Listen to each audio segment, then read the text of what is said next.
Now they will know. We will hunt their children all over the world, wherever they are.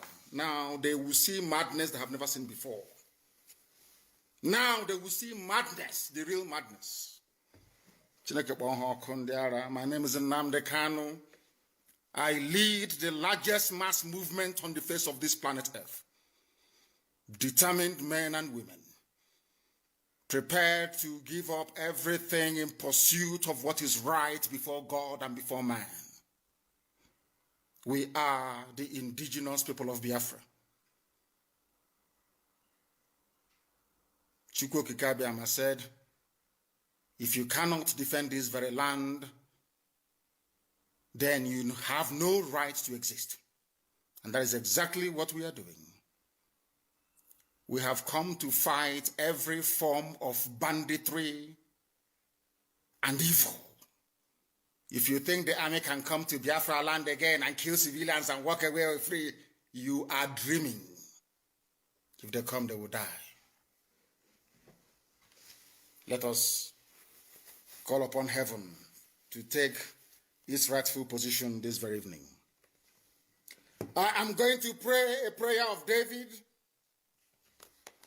because we are nothing without Chukwu Okike Abiama Elohim Adonai El Shaddai, that gave us this very mission. The hardest mission in the world is to set Biafra free.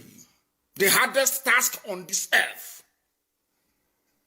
Because most of them are born ingrates.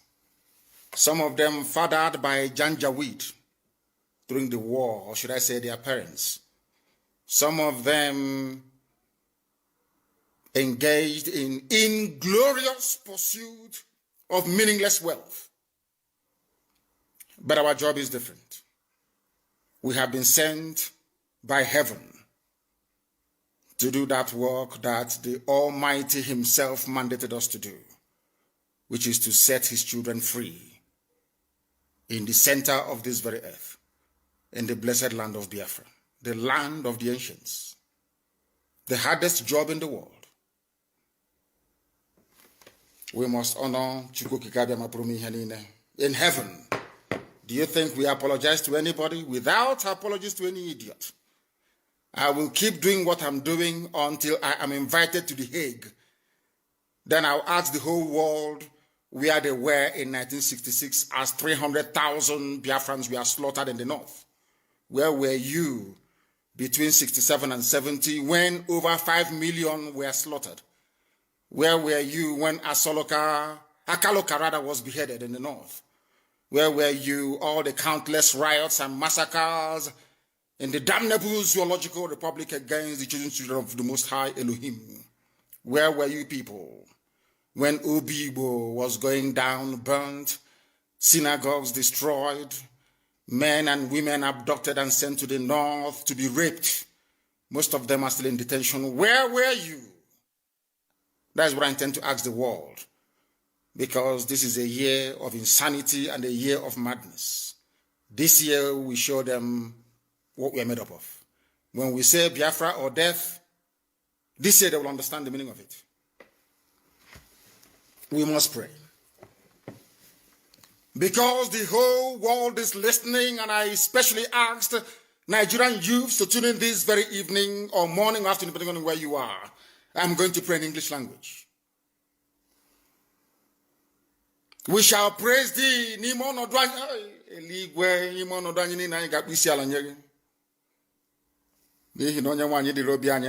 I will still pray in English. It doesn't matter what will befall us. In good and in bad, we shall praise thee. But we ask you for the safe repose of the souls of those cowards murdered in Olu today. A man and a woman. Cowards. We asked them to come into the bushes to look for us. They couldn't come. Instead, they were inside Olu town, as cowardly as they are, looking for civilians to kill. Cowards they are, from Obin's barracks. Elohim Adonai El Shaddai, we shall praise thee forever. It doesn't matter what we are going through. In good and in bad, we shall offer ceaseless adoration of your magnificence and your holiness. You are Lord and you are God, you are not man. You are beyond what man can conceive of thee. That is why unashamedly this very evening we proclaim your greatness before the assembly of the upright and in the congregation of the living. Because your work upon our life is great. Your handiwork is honorable and glorious. It doesn't matter what we are going through because you are God. We cannot question thee. And your righteousness endureth forever. Look at the things that you have made, the heavens and the earth, the moon, the stars, the ocean, the rivers, the streams, the mountains, all belong to thee. You are full of grace and compassion. And unto thee do we anchor every of our hope, every of our belief that Biafra shall be set free, and that you will also impart knowledge into young people within Nigeria to receive common sense, to absorb this very message this evening because it is comprehensive and incisive. You have shown us your mercy in the past. You will show us your mercy again. We are not asking for what doesn't belong to us. We are doing precisely that which you mandated us to do. That Biafra may come, that Oduduwa may come, and that every other shackled and enslaved ethnicity in the damnable zoological republic will be set free. That in the end, all of us, Biafrans, Oduduwa, Middle Belt, everybody will come together to give honor and praise unto your holy name for setting us free. Because this very contraption that Britain constructed was designed to kill, to emasculate, and to render asunder. Only with your help and your grace shall your children be set free. That in the end your name will be glorified, adored, honored, and praised now and forevermore, we pray. Iyke, Iyke, Iyke. If you don't have a pen and paper, go and get one. If you don't have, as I will always advise the Alomajiri, go and get your chalk and your slate. We are in for a marathon this evening.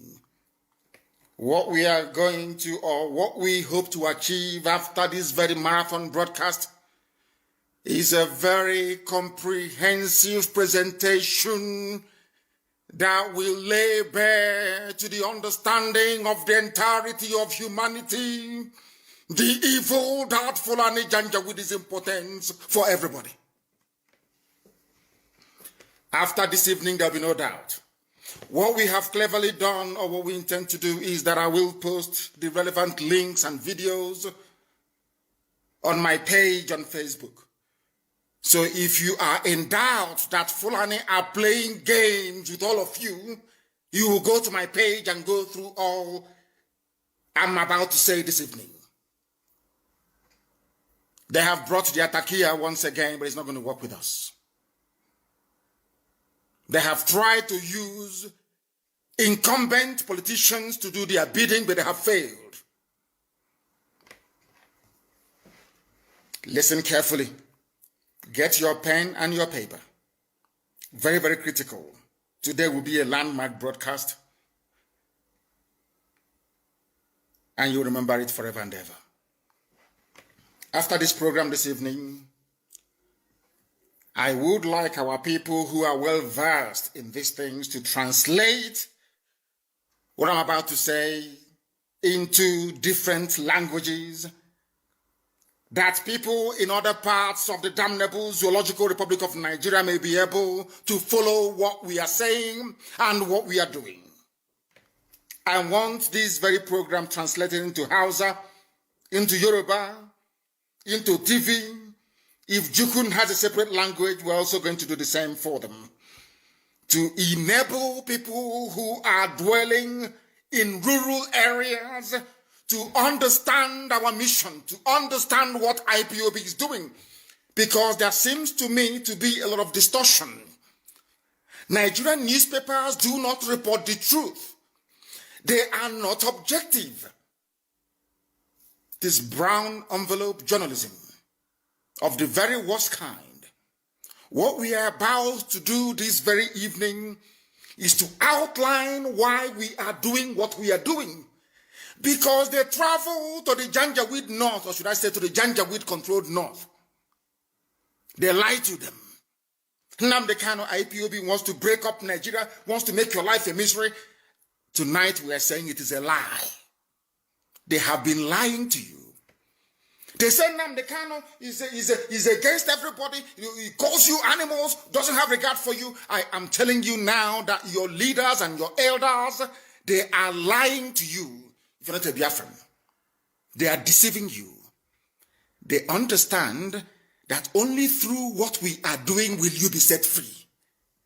As I said a few weeks ago, there are over 200 ethnic minorities, should I say ethnic majorities in the North, because nobody can be a minority in his own home or in the land of his or her ancestors.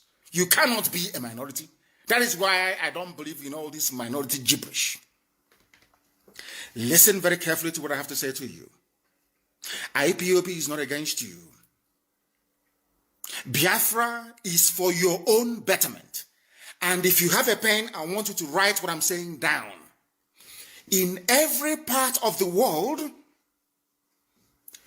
God Almighty in heaven, in his infinite mercy and wisdom, have always chosen one race to carry out any of his blessings, or should I say undertaking, at any point in history. What am I trying to say? When God wanted to develop Southeast Asia, he used Japan. When Elohim wanted to industrialize the world, he used Britain. It was called the industrial, first the agricultural revolution and then the industrial revolution. When Elohim wanted to educate the world as to the, should I say, niceties or benefits of social media, should I say, the internet and all the rest of it, the virtual world, so to speak, he brought in the US. When Chukwuemeka Abbiama wanted to make mobile phones available to everybody, he brought Nokia. I think that's in Finland. Mass production. When Elohim wanted the cost of goods and services to be reduced drastically, that poor people living in Africa can afford to have a flat screen television, he brought China for mass production. Now listen to me very carefully. The time has come. God Almighty wants to liberate not just Biafra, not just those who are in the zoo, but the whole of Africa. And you know what God has done? He has chosen Biafra to do it. Because without Japan, today China wouldn't be great. The first roaring economy from that part of the world in Southeast Asia was Japan. Now South Korea, Taiwan, all the rest of them, everybody had to emulate, to copy. Do you know the reason why? Because when you go begging from Southeast Asia, today you have Malaysia, you have Indonesia, you have Singapore. Everybody is doing fantastically well because they had a Japan to look up to. Follow me very carefully. Jealousy, envy, or hatred doesn't solve this very simple conundrum. It's very simple, but I want you to understand it. That is how God works. When God wanted to liberate South Africa, he brought Nelson Mandela, brought Steve Biko, of course. There are other people that will come along. When God wanted to liberate black people, not just in America, but the whole world to an extent, he went for Martin Luther King Jr. And the person who connived or betrayed Martin Luther King Jr. even slapped him in front of his hotel. I think it was in Memphis. It was a black woman.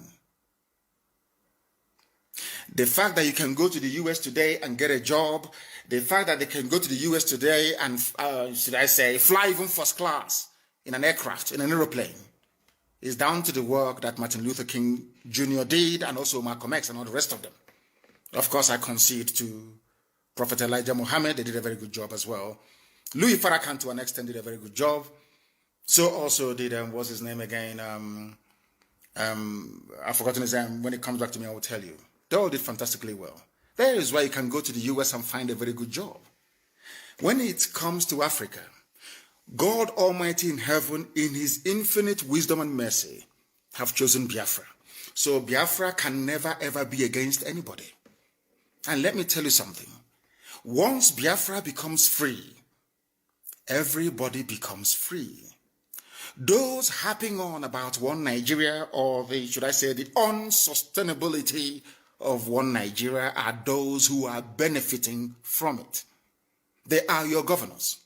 Remember a few weeks ago I told you that anytime somebody assumes office in Nigeria, if you're telling them about what would benefit the society or our children unborn, they will tell you not under my watch. Go to what Makinde, the governor of Oyo State, said today. Go and read it. Exactly what I told you a few days ago. That is why the most dangerous person in front of you is a politician in Nigeria. Not the old woman in your village or the tree that is over 2,000 years old. No. The destiny destroyers you have, in fact, in the whole of Africa, are politicians. Because they are evil. They are doing the work of Satan. You may not believe me, but ask yourself this very simple question. Which African country is doing very well? Just please explain to me. Is it South Africa? You want to say South Africa? Go there and see what is happening. Or what has been happening since the white people left leadership. Now is the time for us to be free. I want to reiterate under oath, because I am always under oath 24 hours a day.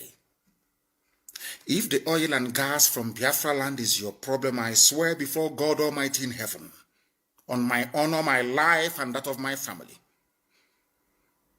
that I will distribute oil and gas from Biafra land for free to the entire West African sub-region. For free. Do you know why? So that their economies can grow as well. We need people to buy our goods and our services. Why do you think America gives grants to people all over the world?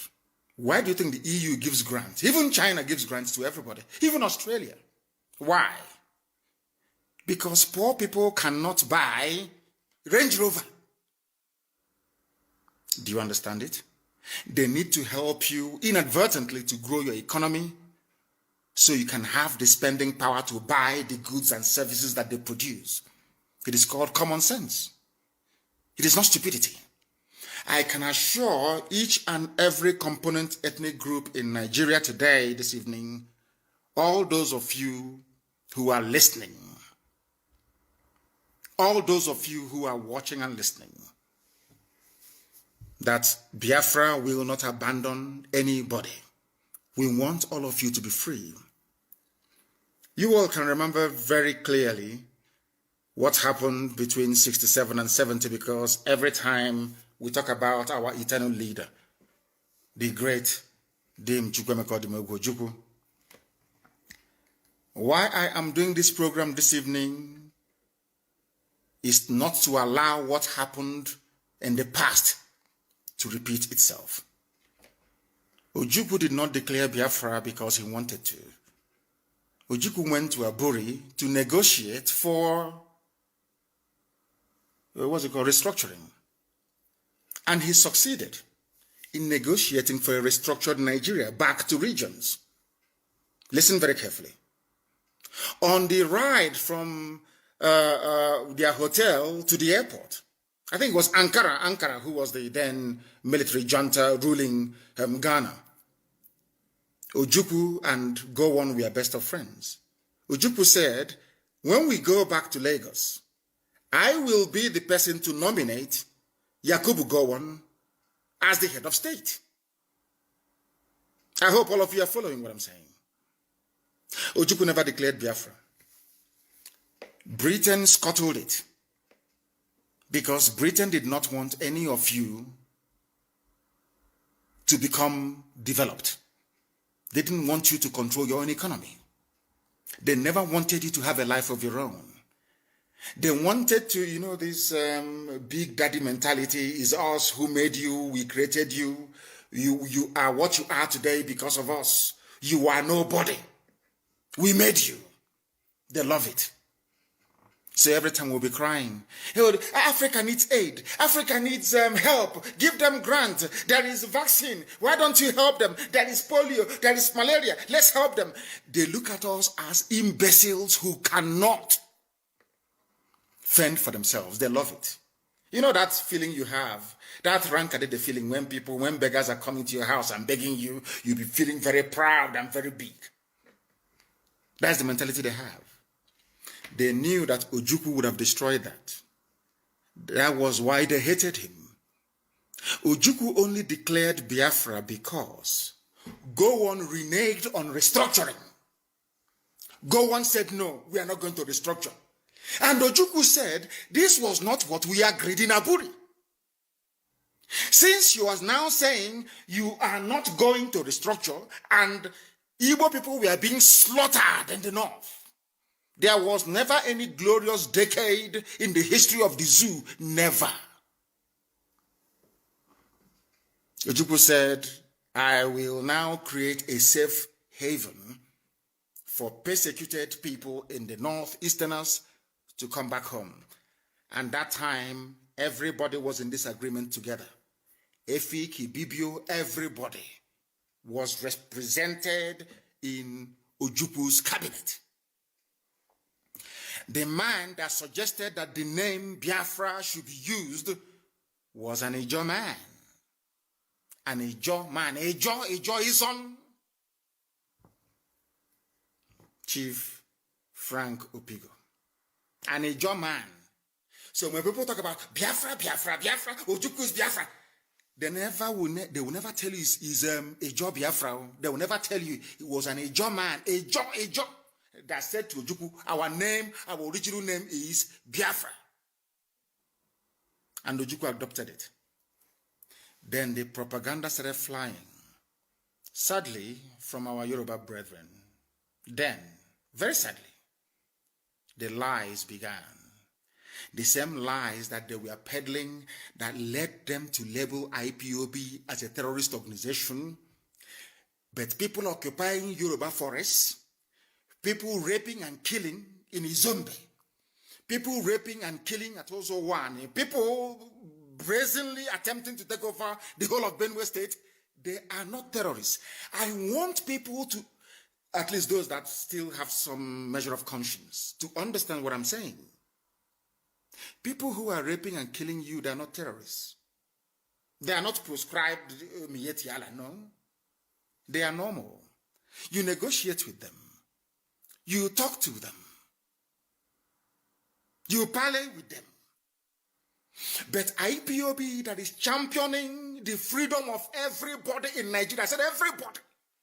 Sometimes people misunderstand what we are doing.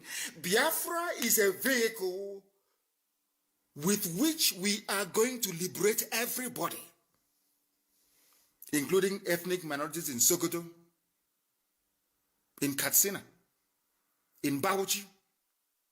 Only Biafra can save you. Why am I saying this? And I want you to listen very carefully, please, and note what I'm saying down. Fortunately, the people of the South are gifted with a sense of responsibility, and if things doesn't work out, rebellion. If we stay in one Nigeria, for instance, let's say we collapse IPOB and the Oduduwa movement were to stop, do you think that any minority in the Fulani conquered north will be able to rise up to challenge them? If the answer is no, then other people who must do it, those who are able should do it. That is why IPOB, this Biafra movement, needs the support of everybody. It doesn't matter where you come from. It doesn't matter if you're from Krenenborn. It doesn't. Once you are suffering within Nigeria, you need IPOB and you need Biafra. More than Biafra needs you. Because if we stop, let's say we collapse IPOB tonight and stop our agitation, how are you going to get electricity in your lifetime? How are you ever going to get good roads? How will you ever hold your corrupt and inept politicians responsible? And more importantly, how are you going to stop Fulanis from taking over your ancestral lands? How? Just tell me. A few days ago, I said something very, very poignant. I said, if you want to remain in one Nigeria, I'm not begrudging you, but look at Hausa people. That is going to be your fate. You are going to be a people devoid of honor and integrity. You will only exist as a people, if at all they will allow you to exist. Now you understand it. That is why we are doing what we are doing. We must cut out all the distortions, all the falsehoods, all the outright lies against what IPOB stands for. Anybody against IPOB is working for the politician. They are paid irats. Owasiwanya is a very spent force, somebody who made his entire existence on sabotaging his people. We love our elders. We respect them. If not that I'm a very, very discernible and sensible man, I would have thought that perhaps that Paya Debanjo has turned around to abandon truth, which I know and respect him for. Do you know that Paya Debanjo said, I am at one with Kano? Yoruba media said, I am at war with Kano. After doing my presentation during the Never Again 51 years remembrance of those that the zoo slaughtered and massacred, over 5 million people. After I finished speaking, Paya Debanjo asked to come back into the program to speak. He was allowed. He said, I am at one with Kano. Fulani is the problem of Nigeria. The media wrote that Paya Debanjo said, I am at war with Kano. These are the people who have been lying to you, telling you that we hate you, IPOB is too parochial, we hate everybody. And I'm saying, if we hate everybody, why was it that when I was at DSS, those who used to wash my clothes were kids they picked up from Sokoto, from Zamfara, and tagged them Boko Haram sympathizers, locked them up for, some of them for nearly 4 years. They used to wash my clothes. They used to fetch water for me. Boko Haram people. We started talking.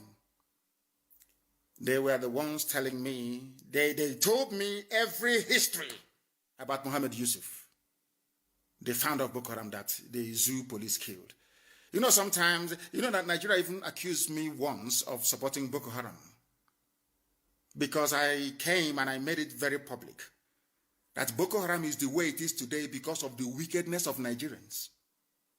An average Nigerian is a very wicked animal, a wicked beast. Why do I say this? When Muhammad Yusuf was agitating for referendum, some of you don't know this, the Boko Haram founder was agitating for referendum in the northeast. The Nigerian police killed him. That was why they turned violent. But when you discuss the history of Boko Haram, people will say that terrorists, they are this, that. But it was the Nigerian state that inflicted terrorism on these very poor people. That was why they took up arms. That is a fact. Castigate Boko Haram all you like. Cast aspersions all you like. Say whatever you want to say against them. It was your docility. You were there. Nigerian police went and killed a man that hasn't killed anybody. Today they're holding El Zagzagi. Holding him. Tomorrow now, when El Zagzagi dies in custody, and another front will be opened up with Shia Muslims in the north, all of you will start yapping as usual, terrorist group, terrorist. But now that El Zagzagi is suffering injustice, all of you are quiet. The only time I'm speaking the truth, you know me, I speak the truth always. I don't give a damn who is upset or who isn't. Have you noticed something? The same thing now that Yoruba media is saying that, of course, I love Sunday Igboho very well. He's doing a very fantastic job, and I will keep supporting him. Do you see the way the Yoruba media are reporting their own people? Do you see how they're writing about every second, every minute, every second, every minute? Because he is Yoruba. And the media in Nigeria is controlled by Yoruba people. And now I'm asking myself, what is the difference between what Sunday is fighting for, what Muhammad Yusuf was fighting for before they killed him, and what Nnamdi Kanu is fighting for? No difference. Follow me very carefully, please. I'm not saying that I condone or tolerate the excesses of Boko Haram, bombing and killing people. I completely reject and condemn it. But there is no difference. Yoruba will never promote anybody outside their tribe. They are journalists I'm talking about. Never. Because somehow they feel that the coming of Biafra will somehow disadvantage them. I don't know why. Or is it because somebody somewhere is desperately trying to become the president of the damnable Zoological Republic? I have no idea. But I want you to pay attention this evening. Ask yourself this question. What is it that Sunday Igboho is doing that is different from what IPOB is doing? What's the difference? They'll say, oh no, because he's not advocating for the breakup of the country. Because we see a million miles ahead than any other person. Why am I saying this? Do you know when Ojukwu saw that only restructuring could save Nigeria? Only restructuring. 52 years ago. 52 years ago. 52 years ago. I want the world to understand that this is a gift that God gave to Biafran people. The gift of vision. To be able to see things before they happen. And I am very glad to say, and with every sense of humility, I hasten to add, that I also possess the same gift as Elohim gave to our eternal leader. I have the same gift. I need you to understand this very, very carefully. I also have the same gift. And you ask yourself this very simple question. Why was it that something Ojukwu saw, not did he only say it, he negotiated for a restructured Nigeria. what do I mean by 50? 54 years ago, 53, 54 years ago. Only now, they are now asking for the same thing. 54 years ago, they killed 5 million Biafrans because of it. The same thing they killed 5 million Biafrans because of, now they are begging to have it. And the thing is, why must all of us be begging Fulani for restructuring? Why must all of us be begging them for referendum? Why?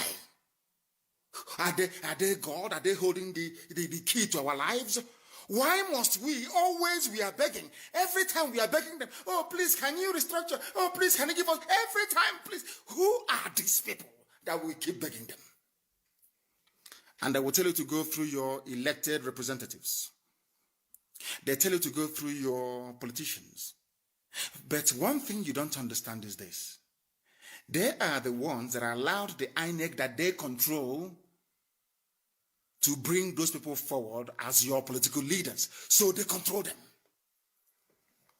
That is a fact. Now, if you want to remain in perpetual slavery and poverty, do not support IPOB and what we are doing.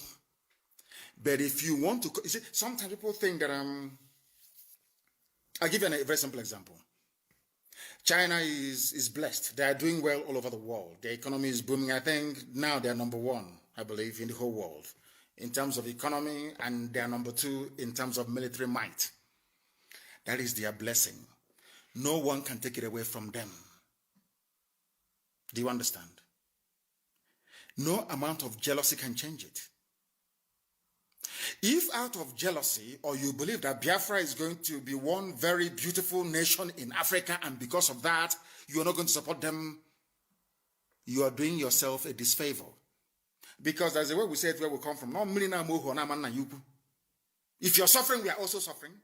Everybody's suffering. And let me ask you, which other people do you think will have the courage to do what Biafrans have been doing for the past, say, 54 years? Which other people in Nigeria, I'm asking you, can do it? And there is nothing envy or jealousy can do for you. You can be jealous from now till the kingdom come. It cannot remove God's blessing and grace upon a people. Why is it that Angela Merkel, as advanced as Germany is, will say that USA is the leader of the free world? You know all the problems that they had during the Trump era with NATO funding and all the rest of it, World Trade Organization, World Health Organization, and the rest of it. If you ask Angela Merkel, leading a very proud Germany, she will tell you, we look up to America as the leader of the free world. Is it going to stop Germany from doing very well by acknowledging the preeminence of the United States of America? No. If you ask Boris Johnson now, he will tell you the most important thing for us is to make sure that America comes back to lead the free world. It doesn't matter if you're hung up on your jealousy or your envy. It's not going to change God's blessing. The same thing applies to Biafra and IPOB. And to the Igbo race to an extent. The same thing happened to the Jews. Jealousy, envy, jealousy, envy, jealousy, envy all over the world. They were slaughtered over and over again. They were killed. It never ever removed the grace of God from upon them. Today, Israel is standing very, very strong. Why am I saying all these things to Nigerian youths?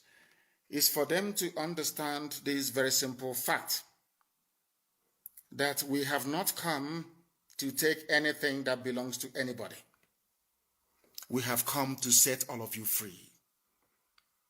And I will reiterate, once we are all free, if all of you gather together, first of all, you need freedom. You know, what I find astonishing about the likes of people who should know better, like Wole Soyinka, that were advocating for sovereign national conference until Obasanjo came, a Yoruba man became the president, and they forgot about it. Had they stood on that, if after this liberation of everybody in Nigeria, all of you were to come together to say, we still want to remain in Nigeria, after a referendum, I am a Democrat. Should Biafrans vote to be part of Nigeria? That's entirely up to them. And I will abide by it because the majority will always carry the vote. And for some of you who are afraid, they will dominate us. Hey, Biafrans everywhere. Igbo people, they have shop in Lagos. They have in Ibadan. They are doing well in Kanu. They are doing very well in Meduguri. They are doing very well in Yola. They are doing very well in Kafanchan. It's because you don't know anything. Do you know that in the mindset is in our DNA to be free, as a free people?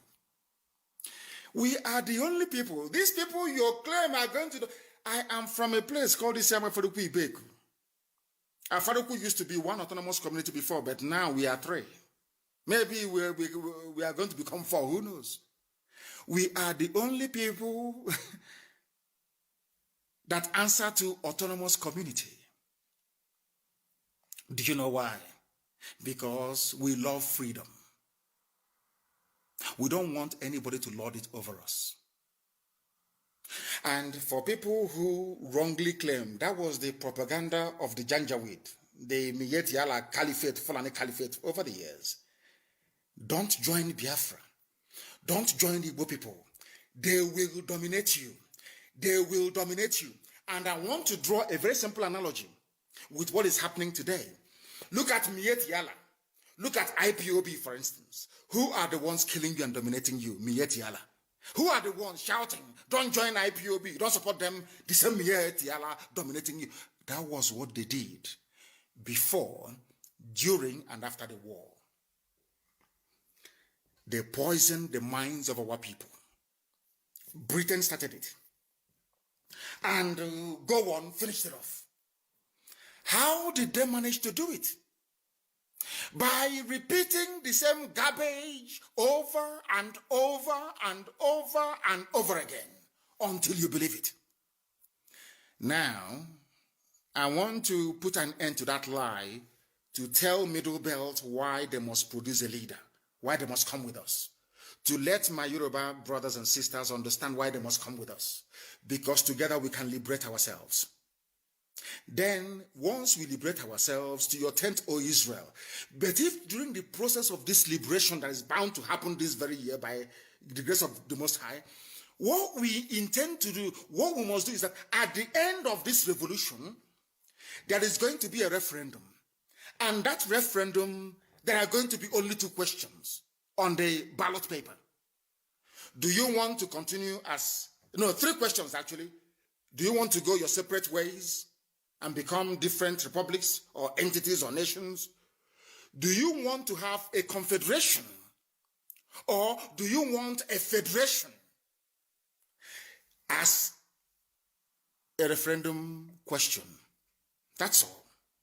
If it comes back that Biafrans, after this new order has been established, they vote for a continuation of one Nigeria, who am I to say no? I'm a Democrat. I can never say no. Understand this very clearly. We are going to go into a revolution this year. Something more compelling and devastating than end SARS. We must do it together. Spontaneously at the same time. As I told you, we outnumber them. Their soldiers cannot fight. Because a soldier doesn't know if he's firing into a crowd of his own relatives. He doesn't know. It's like throwing a stone into the market. You don't know if that stone is going to strike one of your relatives. But we know they will bring Fulani terrorists from the Sahel, give them Nigerian army uniform to come and fight us. That's what they're going to do. As they're doing in Okigwe right now. Now listen very carefully when they do that. We outnumber them. Fulani is a minority. They're not up to 4% of the population of the zoo called Nigeria. They cannot intimidate all of us. They can intimidate you, that is your business, but they cannot intimidate us. Not to them, they cannot, this IPOB. Never. Do you know why? Because over the years, we allowed them, we gave them leeway. There was no problem. Only Fulani is at war with every ethnic minority, or should I say every ethnic group in Nigeria. Only them. Ask yourself why. We have gone beyond stupid analysis. Every day we analyze. Every day we keep analyzing the news. This happened. That happened. Oh, they have killed somebody here. There. I said to you, now is the time for us to band together. The promise I'm making all Nigerian youths this very night, because it's night time in Nigeria, is this. After we must have succeeded liberating each and every one of us, there is going to be a referendum. In that referendum, there will be 3 questions. Do you want Nigeria to continue as a federation, the way it's presently structured? Do you want confederation, which is regional government? Or do you want everybody to go to their tent, O Israel? I know what the problem is. People will say, when I was in detention at DSS, one of their officers that usually take me to court, one very fine, handsome man, He's from Borno State.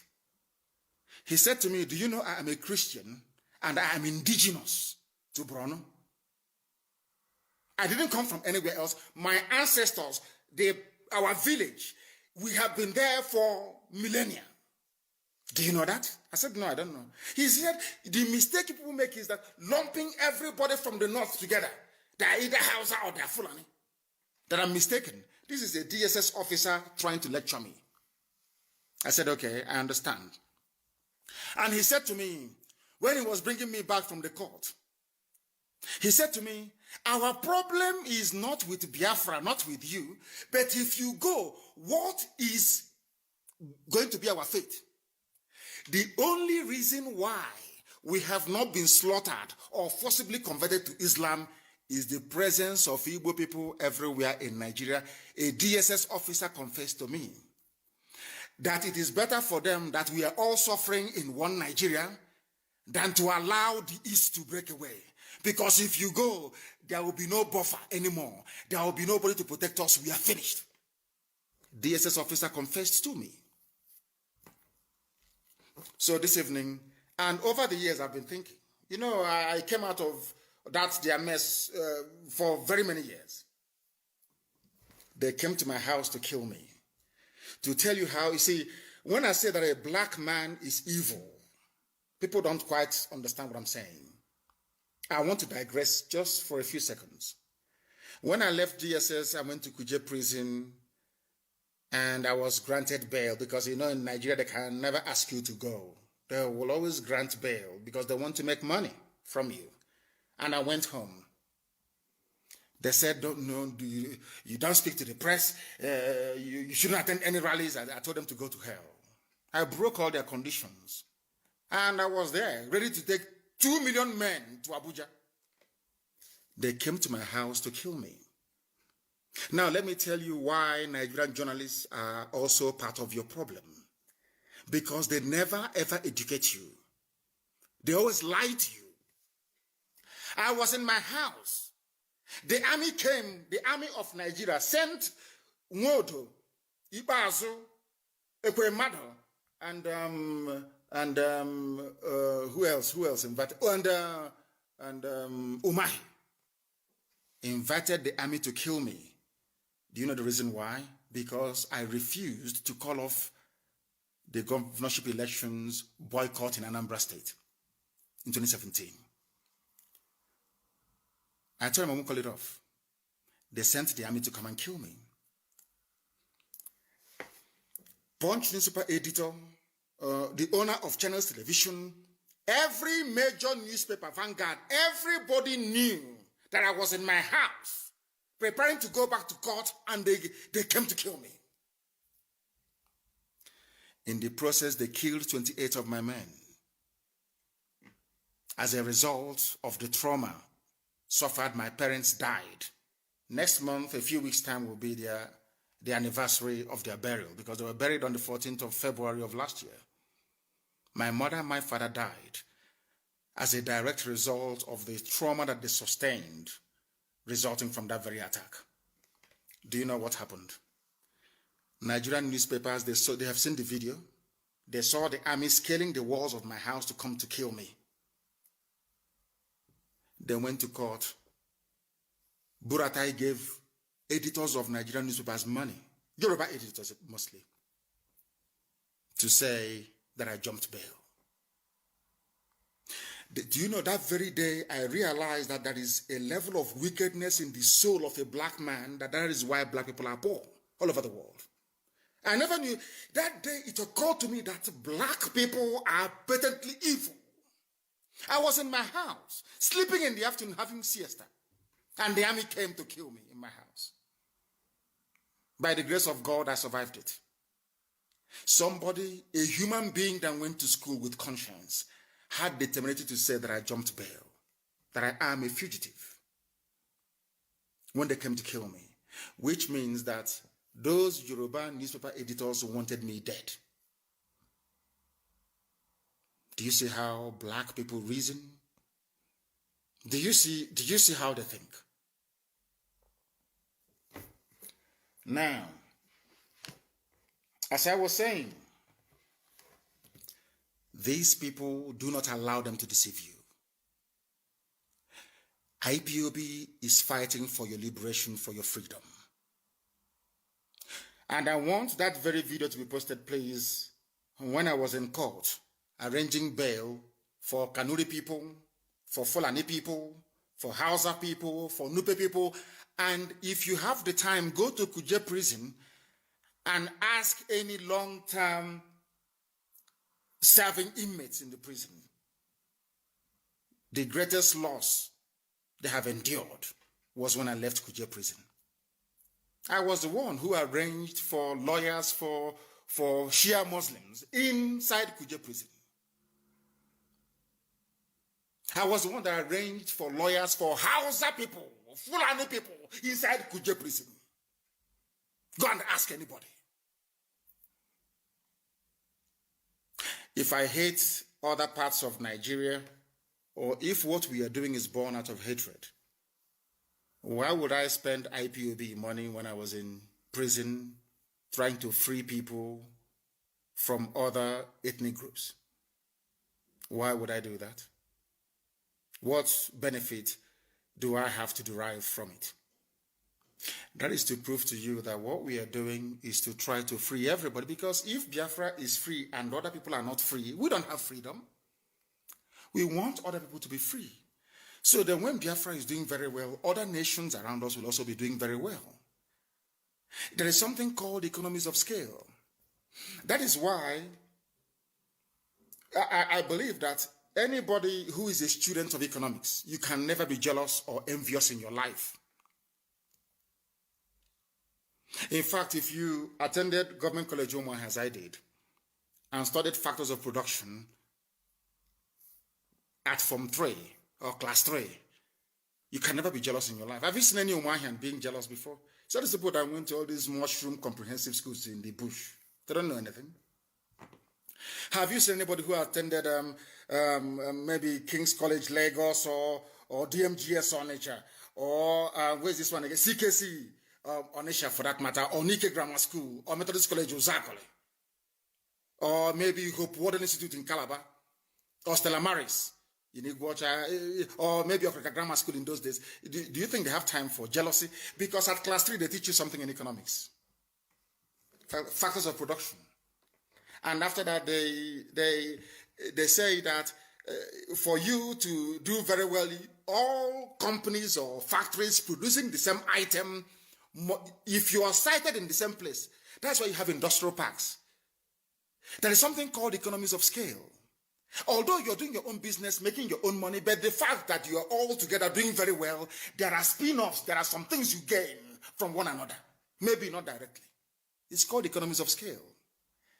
That is why, after the Second World War, America poured so much money into Germany that they were fighting. They fought Germany. The war ended like today. From tomorrow, they enacted what was called the Marshall Plan and gave so much money to Germany to rebuild the German economy. Do you know why? Because they know that Germans, they have scientists, they are hardworking people. It is in the interest of America that Europe is doing very well. It's only in Africa that when you see somebody doing well, you want them to die. Because you are black, you are primitive, you're evil. Let me tell you why it is good for other people's children to do even better than your own children. Because you don't know the disease or illness that may afflict you tomorrow. You don't know if there is any medicine available to cure that very illness. And you know the funniest thing, you don't know if this your neighbor that you're hating on, or this Biafran, or this IPOB member that you hate, you don't know if it is the child that will find or invent the medicine that will cure you. I've preached this thing before on Radio Biafra. That is why abroad, when you don't send your children to school, your neighbor will call the police. I told you this before. And one day, I was living at a place called St. Philip's Road in East London, in Hackney. And I asked the woman, why did you call the police? Is it your business? The woman said, I have arthritis. There is no cure for arthritis. We only manage the pain. I don't know if this little boy that this woman is denying access to good education is the one who is going to invent the medicine to cure arthritis. Shamefully, I went back upstairs. It reminded me of what I read in school, Economies of Scale. If Biafra is free, all of you will be free. If all of us are free, then we enjoy the genuine benefits of freedom and democracy. That is not obtainable in the zoo called Nigeria. And that is why you must reject this Luciferian, concocted zoological Republic of Nigeria. And now, I want you to understand this.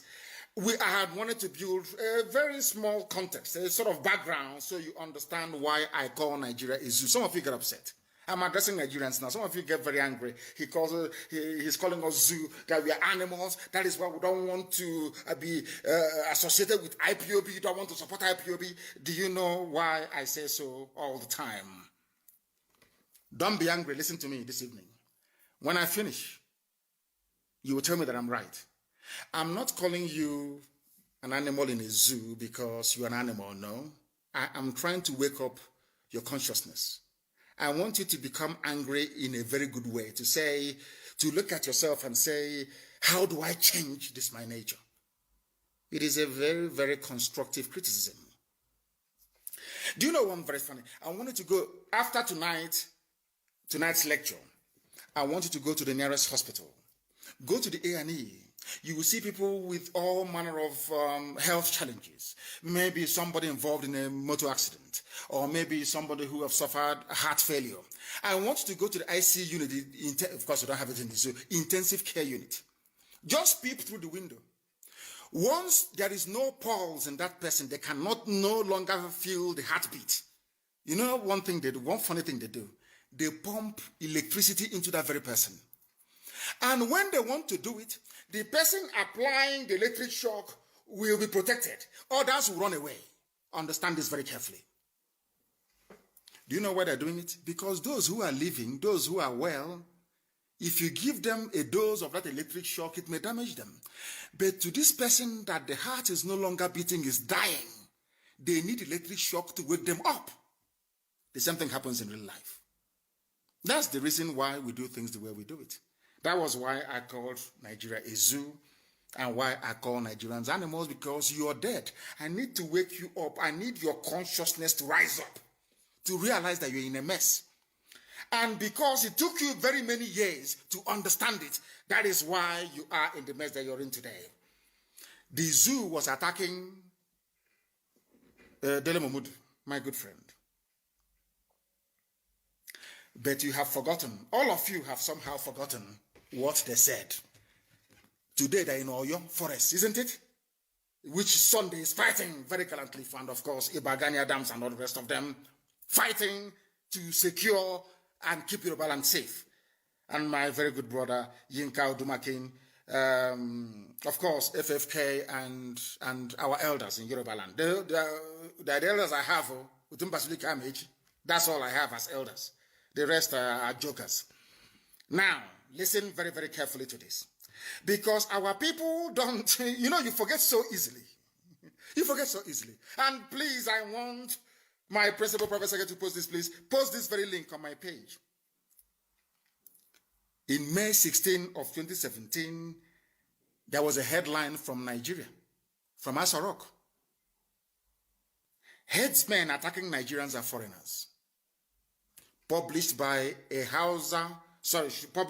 Fulani, respectable online media, Premium Times. Respectable, I say, because of the very sterling work they did on Obibo massacre. Premium Times carried it. The headline says, the headsmen attacking Nigerians are foreigners. Now I ask you this simple question. If the headsmen attacking Nigerians are foreigners, what are they doing in the forests of Yoruba land? It is here. They have been raping, abducting, kidnapping, asking for ransom, killing people in broad daylight sometimes. And it's here. Now, let me read it a little bit for you so you understand. Nigerians, this is why I call you a zoo. Because you never make any reference to anything. You never connect the dots. Never, ever, ever. Ask yourself, if the Nigerian government can say that the herdsmen attacking us are foreigners, then what are they doing in our bushes? Why is Arewa Consultative Forum defending them? Why are respectable northerners coming out to defend what is clearly indefensible? I don't understand it. You said they are foreigners. I didn't say it. Nobody knew where these people came from. You are the ones that told us that they are foreigners. But Nigerians have forgotten. All of you have just forgotten. But tonight I'm here to remind you. Headsmen attacking Nigerians are foreigners according to minister. And I'll read it for you. This news was published on May 16, 2017 by one Sani talker. So you will not say it's a Biafran or a Southerner. Now listen very carefully. The Nigerian government said on Tuesday that most of the headsmen carrying out attacks across Nigeria are foreigners. They have now accepted that Fulani people are carrying out attacks across Nigeria and that those Fulani people are foreigners. Then you're asking me to give land to foreigners. Now let me even ask, if these people are coming across the northern borders with their AK-47, who allowed them to come in the first place? These are sensible questions we expect sensible people to be asking. Isn't it? Now, my question to Nigerians tonight is this. Why are you not asking these questions? You people came out and told us, the minister said, these headsmen attacking us are foreigners. Why then should we give them land for Ruga? Why should you forcibly take over our forests and our ancestral lands to harbor people who are from the Sahel, not even Nigerians, so according to them? Now, having dealt with that very question, and I want you to bear that in mind, please. Why then are you paying Miyetti Allah to stop the killing? If they are foreigners, as you claim they are. Why then are you paying Miyetti Allah to stop them? That goes into, I told you that Fulani has a grand plan to settle their people in your homes and in your villages. Some of you are shouting, one Nigeria, we want to get security, the unity of our country moving forward. You have just signed your own death warrant because they are in it together, including your so-called presidency. This is what they do very well. It's all takia. Everybody knows that. They deceive you. They cheat you. Today they say, oh, we apologize to the residents of... Apologize for what? You should... Implicit in the apology in Oyo and in Ondo means that they carried out the attacks. Why are you apologizing for the attacks carried out by these primitive people from the Sahel if you're not part of it? And by the way, why are you apologizing? Shouldn't you be in jail for killing people? For killing the daughter of Fashoranti? Shouldn't you be in jail? What is an apology? Now, they apologized in front of the governors and in front of the police commissioner of Oyo State. Yes, our dear sister Ngozi. And by the way, thank you for not arresting Sunday, because you would have gotten yourself into very serious trouble. Now, ask yourself this question. Somebody came out and said, we apologize for killing you. Is that what should be happening? Shouldn't they be in jail? Shouldn't they be in prison for killing people? You see why I call it the place a zoo, honestly speaking. And Yoruba newspapers just carried the news as if nothing happened. Oh, they have apologized. Apologized for what? For killing people? Apologized for raping people? Apologized for vandalism? Apologized and that's it. I'm scared.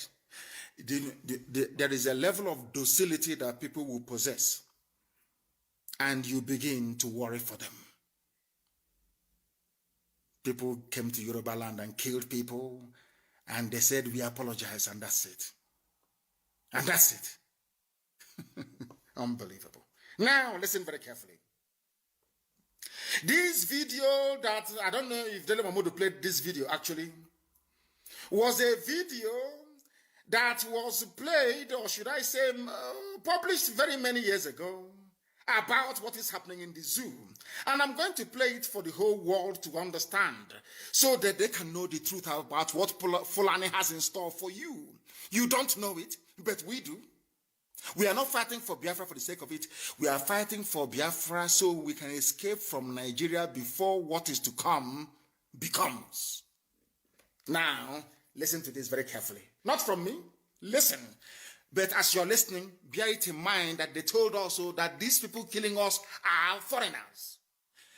Under their watch, they let them in. That means that the borders of the north is not working. That means that the immigration department is not fit for purpose. They have no shame. Please listen to this.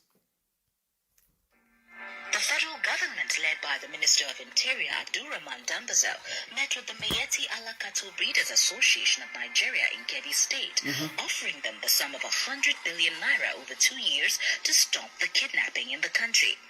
The meeting lasted over 4 hours on Friday as negotiations dragged on, with the association initially asking for 160 billion naira.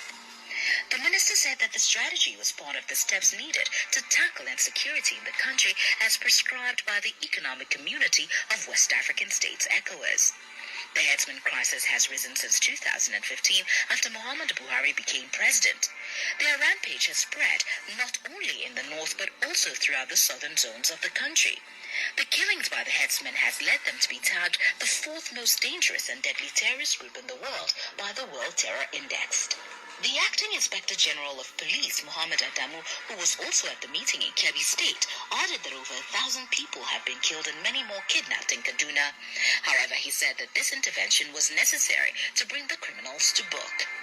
The Kebbi State Governor, Atiku Bagudu, said hosting the meeting in his state shows the seriousness of President Muhammadu Buhari's administration in tackling the security challenges in the country. Are you following? They gave me Etiala 100 billion and they're denying it. This was independently reported by Roots Television. The clip is here. The governor of Kebbi State also spoke about it. Do you know the funniest thing? The person that told you that it is foreign nationals who are committing the crime is the same man that hosted Mietiala and gave them 100 billion, Dambanzao Fulani. The president, Fulani. The governor of the state where the meeting was held, in Kebbi, Fulani. Are you listening? Are you paying attention? Do you see how they have been playing with you, telling you insecurity is everywhere? Because they know they have come to take your land from you. And there is nothing you're going to do about it. This was why they wanted to crucify Dele Momodu. Because of this. Because of this, they wanted to kill him. They were saying he's a lie, but he's here, reported neatly and cleanly, and please post this on my page, that people may go and view it over and over and over again to understand the mess you are in your so-called one Nigeria. Nigeria is like, I don't know what it is, it's like, it wasn't a cage, I'm telling you the truth. And what are their plans? I will tell you in a few seconds what their plans, what their overall strategy is, what their plans are for you. Why are they paying Mietiala to stop the killing if it is not Mietiala that is doing the killing? Very simple. These are the things I expect investigative journalists to go into. Ask is a simple question. If Mietiala is not carrying out all these killings, why are you paying them 100 billion naira? What for?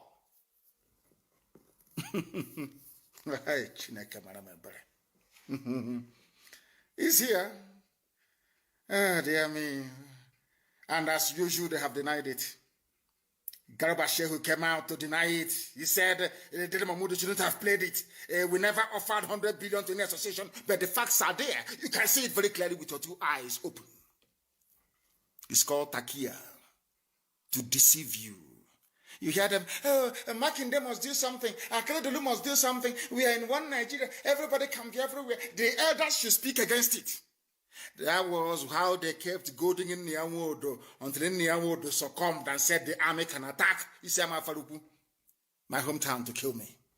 Niawodo, Iyke Mado, Odevu Mahi, Willie Obiano, and Okeziba signed my death warrant and said, go and kill him. Nothing will happen.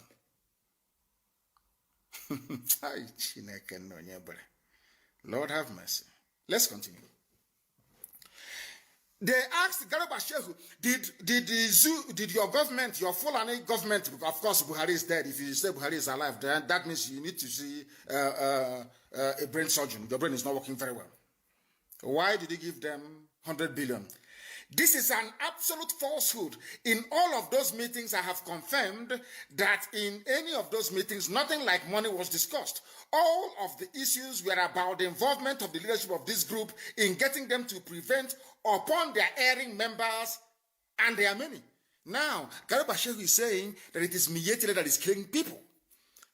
Garba Shehu opened his mouth and said, Miyetti Yala are the ones killing people. That's his response earlier yesterday. Because we want to attack Dele Mahmoud. See how they're playing with you. It is Miyetti Yala. It is not. We gave them money. We did not. The same Miyetti Yala that was negotiating the release of kidnapped school children just a few weeks ago. Do you see how they are messing up with your brains? And they need to keep you occupied. They know how you reason. They know that you want money. They know you are very hungry. They know you're very desperate to also own a house in Dubai. What do? They dangle 2023 in front of you, telling you it is the turn of your village. Yo, don't worry, 2023, you come to Abuja, you start enjoying. You too, you can have private jet. Don't worry, that is it, 2023. Don't worry, we are in your forest, yes, we know. But there is killings going on, yes, we know. But please, forget that. Think of 2023. They know how you reason. They are very clever, you know. Oh, Fulani, aye, dear me. They know how to deceive you. And they have willing tools in Yoruba journalism. Yoruba journalism is as poisonous as a very corrupt, desperate politician. Very, very poisonous. Very poisonous, I tell you. It was Yoruba media complicity and duplicity. That is why their forests are being occupied today. Because what goes around comes around. They never knew that by helping these Janjaweed Caliphate suppress freedom fighters, that they themselves are opening up their land for occupation. They never knew it. It's common sense. Today everybody's suffering. Garba Shehu said only a few days ago, no, just yesterday, that it was Miyetti Yala carrying out the killings. Has anyone suggested that Miyetti Yala should be I don't know, proscribed? No. When they kill you, they apologize to you. But IPOB that did nothing. They want to tag a terrorist group. That is the mind of a black person. It is here. The evidence is right in front of us. But Nigerians are too gullible, and I'm asking Nigerian youths tonight, do not be gullible anymore. Do not be gullible anymore. Stand up and say that we have had enough. And when we call you to come out on the streets to protest, just do it. And you have your freedom in your hands. They kept denying, oh, we never gave money to Miyetti Yala, but I want to read another news for you, and please publish it. I want you to publish it on my page, the link to this Guardian newspaper publication. Foundation sues government over alleged plan to pay Fulani headsmen 100 billion to stop kidnapping. They want to pay them 100 billion to stop kidnapping. Now, let me read that for you. The incorporated trustees of Malcolm Omirobo Foundation has filed a suit against the government of Nigeria over alleged plan to pay Fulani headsmen 100 billion to woo them to stop kidnapping and banditry in the country. Fulani are the ones doing the kidnapping. Fulani are the people doing the banditry. It is not profiling. They have maybe Britain advised them 2 days ago. Start using the word profiling. You know, it's very sweet. We are not profiling anybody. We are telling you the truth. You set up all these terror groups to advance Fulani hegemonic interests right across the length and breadth of Nigeria. That is what you're doing. And we are calling you out. And you don't like it. That was why you tagged IPOB a terrorist movement, to try to silence us. But God Almighty in heaven had other plans. It is here.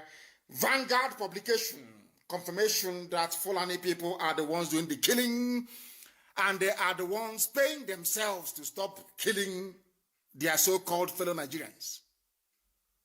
And Governor Makinde is saying, we are one, let us stay in peace, because he doesn't want his security votes to be threatened. That is black people for you. Black people for you. Now, there's another news. Coming from the same Fulani group. I want you to pay very serious attention, please. Coming from the same Fulani group. This news was published on May the 10th, 2019. A Fulani group warns Nigerian government against compensating Miyetti Allah with 100 billion. Please post the link on my page so the so-called Nigerians can come and see what has become of their lives. How they are deceiving you. Even a Fulani group. Sequel to reports making the rounds that federal government is offering the Miyetti Allah Cattle Breeders Association of Nigeria the sum of 100 billion. And remember, when Garba Shehu was asked, why are you giving them money? He said that Miyetti Allah is a legitimate stakeholder in the country. Have you forgotten? Garba Shehu, go and Google it. Garba Shehu, you just Google Miyetti Allah, a legitimate stakeholder in the government of Nigeria, you will see it. The same Garba Shehu. When he was asked a few years ago, now he has changed. We never gave them money because they think they are talking to fools. They think they are talking to idiots. This very group is called the Gan Allah Fulani Development Association of Nigeria. They want the government not to give this money to Miyetti Allah. They use it to buy guns and equipment to bribe some very corrupt and useless traditional rulers in the south to give them land to occupy forcibly. Are you following? That's Nigeria for you. That is one Nigeria for you. And we are here to educate the youth of Nigeria so you understand what is affecting your lives. How these people have done everything they can to make your life a misery. And after receiving 100 billion, they went on rampage. That is why you have them everywhere. That 100 billion was to boost them, to scatter them everywhere. That was what happened. And that is why you have Fulani Miyetti Allah killing everywhere right now. The 100 billion was to move them down south, to take over your ancestral lands. Can you imagine that Nigerians are running from their fellow Nigerians? Very, very sad indeed. Wave after wave of attack. Coordinated, carefully planned by the late dead Buhari. Of course, he'll be very proud from his grave in Saudi Arabia. What people are doing in his name. Abba Kyari took over from him. Ismaila Issa Funtua came up. In fact, Maman Daura is gone. Is remaining El Rufai and Buratai. All Fulani. All Fulani planning your demise, and you're there foolishly looking upon 2023 and planning or talking your usual garbage about what Nigeria. They are even mad people everywhere. That is why they don't like us, and we don't give a damn. We don't need your likeness. And now let me also confirm to you the grand plan of the Fulani to take over your lands and kill you in the process. Now, please, I want you to also publish this news, and you can Google it if you like. We have paid some Fulani to stop killings in southern Kaduna. Who said it? Governor El Rufai of Kaduna, Vanguard publication of December the 3rd, 2016. A Fulani governor of Kaduna State said we have paid some Fulani to stop the killing. It didn't start today. This was in 2016.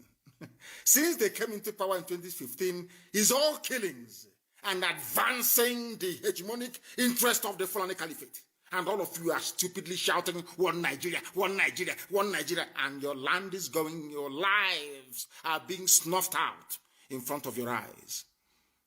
Do you see how foolish Nigerians are? Do you see why I call Nigeria a zoo?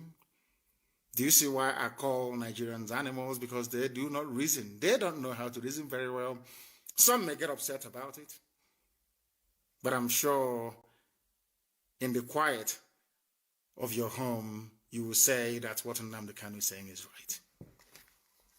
We have paid some Fulani, please post it on my page. I beg you, the link is a Vanguard link. Kaduna State Governor Malam Nasser El-Rufai has said his government has traced some violent, aggrieved Fulani to their countries. Fulani came to Nigeria, got upset, and went back to their countries. And there is immigration. No? Hey, zoological republic. Zoo. Chineke. What type of God made you people? What type of God made you people? My goodness. Aggrieved Fulani from other countries came to Nigeria. We have gone back to their countries in Mali, in Senegal, in Niger, in Chad to go and pay them to stop coming to Kaduna to kill people. Can you believe such rubbish? They are not terrorist groups. Nobody proscribed them. But Yoruba media, right, prescribing that about IPOB. Yet killers are allowed to come in and go out of Nigeria at will. They come in as bandits or as headsmen, and they leave as multi-billionaires. They go back to their countries when the money, they go and tell their people, do you want to make money as a Fulani man? Go to Nigeria and start killing. And they come and they settle them. Zoo. Unbelievable. Listen carefully tonight, oh. You must pay attention. Nigeria was a country that banned open grazing because they don't obey their own laws. The people do not even know that judicial pronouncements are themselves laws. Anything a justice or a judge says in a court of law becomes law. They have lawyers, they have senior advocate, junior advocate, intermediate advocate. None of them knows anything about law in the zoo. I want you to follow very carefully, please. Nigerians don't know the meaning of the rule of law, but they boast, rather very ridiculously, of having an elite class of politicians. We are the elite. You are an elite.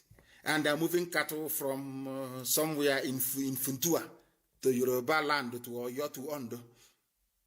What does your law say about it? The law of Nigeria forbids the movement of cattle and open grazing. It is the law of Nigeria.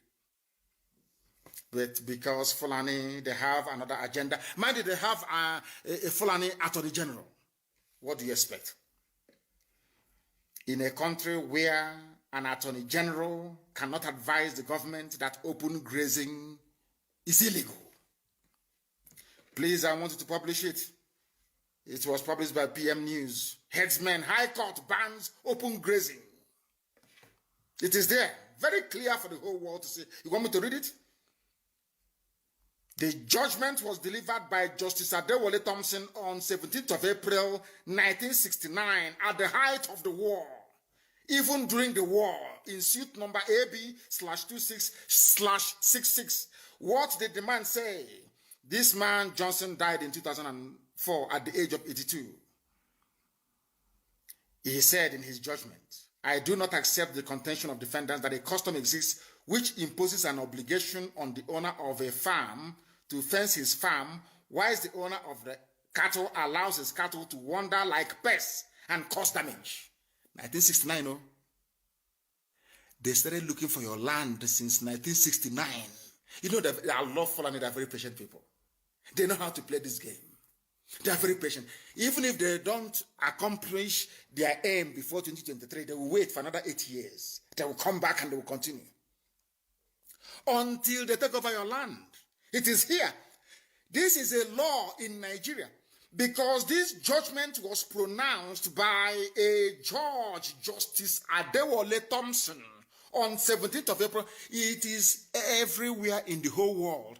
That is the reason why people go to Supreme Court in America. Any pronouncement by the Supreme Court becomes law. When they say we are going to allow abortion, open abortion becomes the law.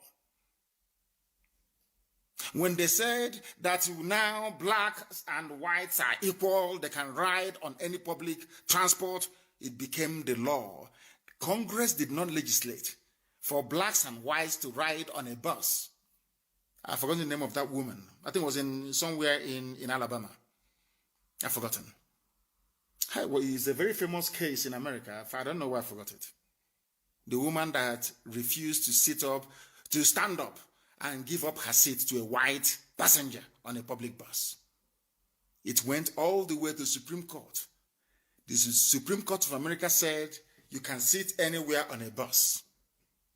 That abolished segregation on buses, on public buses. The House of Reps or Senate did not debate it or vote on it. Now you understand, don't you, how civilized countries operate. Any pronouncement by a court of law becomes law on its own. Nigeria has this law since 1969 that banned open grazing. But today, you are talking about open grazing. And you're telling me that such a place deserves to be called a country? Oh, dear me. Hell, Britain made me mad. Very sad indeed. I played this video for you before and I want to play it for you again. And please repost it on my page. About the Bauchi governor talking about how they are going to bring in Fulani from everywhere and they pay them your money. The money comes from Biafra land, from our oil and our gas in Biafra land. Chai, these guys, they have messed us up. Messed everybody up. Now listen to this, please. Get with them more. Because to them, they don't have borders from Cameroon to Nigeria. But that's the thing, Excellency. How? They don't have borders. Fulani don't have borders. That's why they can come, plan with Miyetti Allah, kill people, kidnap people, collect 100 billion. They go back, they finish spending the money, and they come back for more. And you want Nigeria. You people are, your ignorance astonish me. I am amazed at this level of ignorance. This is a sitting governor, and I want you to listen to him to understand the plan that the Fulanis have for you. Listen to him. Fulani governor. Hey, so good. Get with them more. Because to them, they don't have borders from Cameroon to Nigeria. But that's the thing, Excellency. How do we ensure that those who will be participating in this federal government largely funded program will be Nigerians? Federal government funded, thank you very much, is Rosa Parks. Rosa Parks, the case made it all. I want to educate Nigerian lawyers because, you know, senior advocates advocating rubbish. You don't need to make noise about Fulani people in your forest. Just go to court and ask them to reinterpret what Justice Thompson said in 1969. It is law in Nigeria. Anywhere you see a Fulani man grazing the cattle outside, they are breaking the law of the land.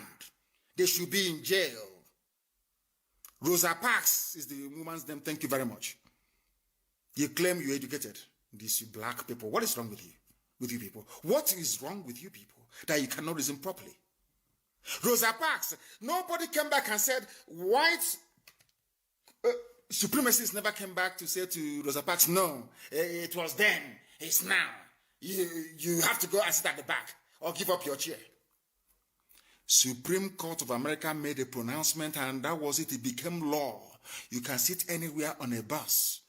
The same thing is applicable in the zoo where there is supposedly the rule of law. Once a judge makes a pronouncement in a court of law, it becomes law. Senior advocate talking rubbish on Channels TV. Let's listen, please, to your Bauchi governor giving your land away to his brothers from the Sahel in the name of one Nigeria. In terms of the funding? Mm-hmm. No, in terms of the operations. This is to bring in Fulanis together. We have Fulanis from other countries. Fulanis from other countries together in Nigeria. That is why they need your forest. That is why they need your land. That is why they're telling you about we can live anywhere we like. The person living anywhere he likes, where is he from? Is he from Niger, from Chad, from Senegal, from Gambia, from Mali, from Burkina Faso? Where are they from? And now you can say it. Hi, Zoo. Listen. I see there is a lot of mistrust and misconception with regards to the Fulani man. The Fulani man is a global or an African person. He moves from the Gambia, from Senegal, and his nationality is just a Fulani man. And as a person, I may have my relations in the Cameroon, but they are also Fulani men. I have relations because from the maternal side, I'm a Fulani man. And that is why we want to educate people. A Fulani man sees himself as a Bayelsan, as somebody come from the Niger Delta, because he speaks the Niger Delta language. Are you listening? You and I don't. And of course, we would have to just take this as part of our own heritage, something that is African, and that we cannot just close the border and say the Fulani man is just a Nigerian. Close border and say Fulani is only in Nigeria. There are Fulani elsewhere. They want to come and see their brothers in Nigeria. And you are talking about one Nigeria. One Nigeria. One Nigeria. Very, very sad indeed. One Nigeria. Open your border so that Fulanis can come and collect their own 100 billion from the presidency. Fulani presidency. The zoo is in one almighty trouble, I tell you. In one almighty trouble, I tell you. And that is why this very broadcast is very, very pivotal. Very, very important that it goes out to the rest of humanity. I warned all of you. That is the most funniest thing of all. I warned you many times over, many years ago, but you never listened. My joy today is that people are beginning to come round to our position about the prediction, or should I say, what we said would happen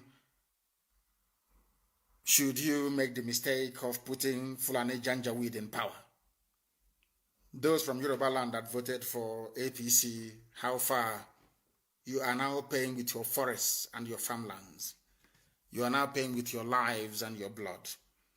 Very, very sad. Now they have now gone through another, should I say, trick of blowing up tankers everywhere and telling you it is a tanker explosion. The way they write about it. There's a tanker explosion at the Navy. Please post the Navy one. Let people see what Fulani people are now doing. They use their cattle to destroy your crops. They murder you if you come out. Now they are blowing up every marketplace they know they do not own. The latest one is at Navy. Post the video for the whole world to see. And I wanted to talk about Nnewi and how he has come around to his senses. But I believe that by now, that juju they did to him, his eyes have now cleared. Post that. I don't know if you have the video of Nnewi. Please, I want you to post it.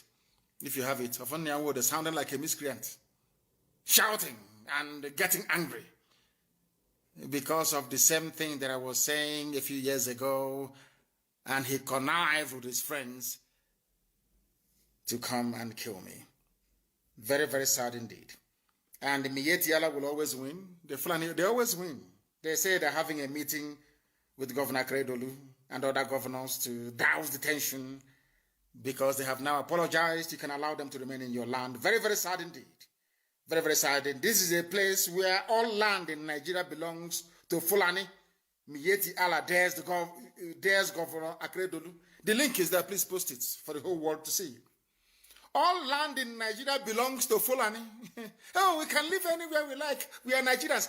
That is why Fulani will keep, because once you are locked into Nigeria, Fulani can do whatever they like.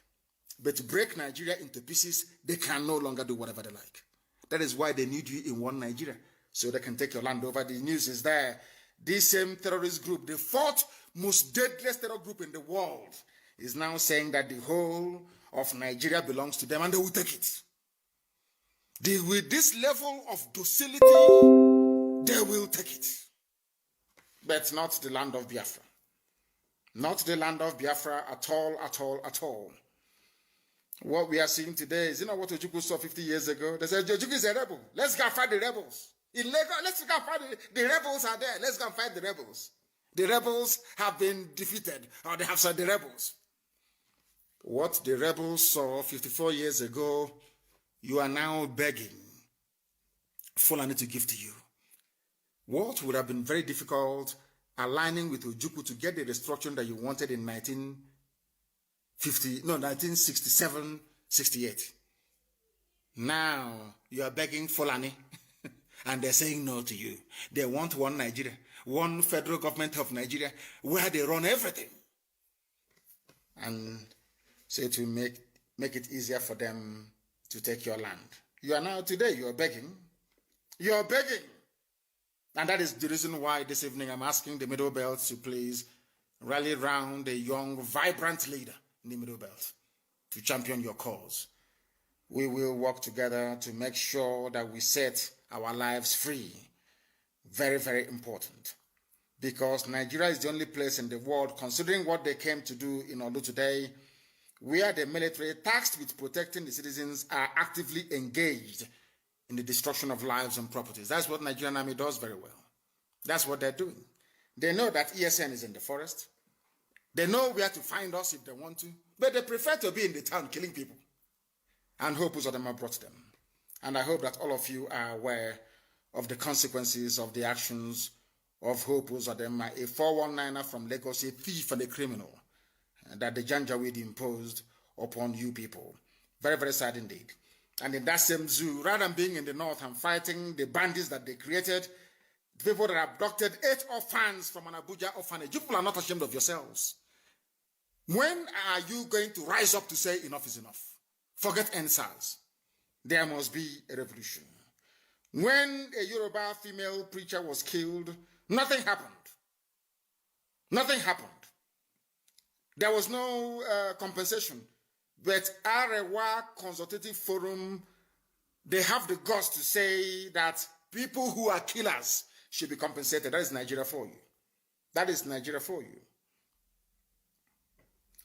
I mean, in the past, people used to say that it was an Igbo man. Igbo man, you know, they very cleverly pointed you to an Igbo man, pointed you to IPOB, to Nnamdi Kanu, people for you to take out your frustrations on, whereas they are busy colonizing you, not even subjugating you in your own land.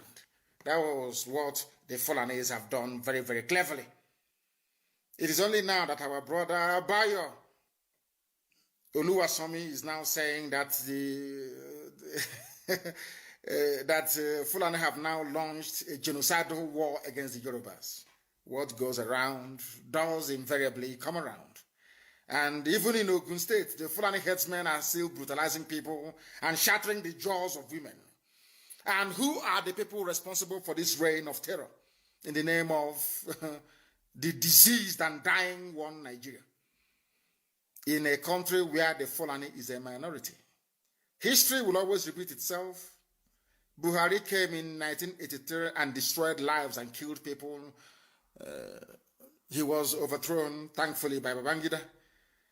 And in 2015, you people brought him back. And I managed to publish the names of those who are responsible for the, should I say, the mess that Nigeria is in today. It's on my page. You can go and read it. But there is something that I want to point out this evening, because it seems to me that my friends in Yoruba media, they know the truth, but they know how to dance around it.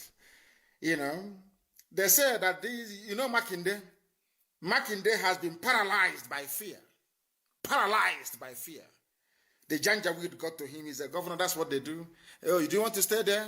Do you want to continue staying there? Then do something. Do something now and protect Fulani. We are all one Nigeria. That's what they always do. That's why Makinde came out to start talking rubbish.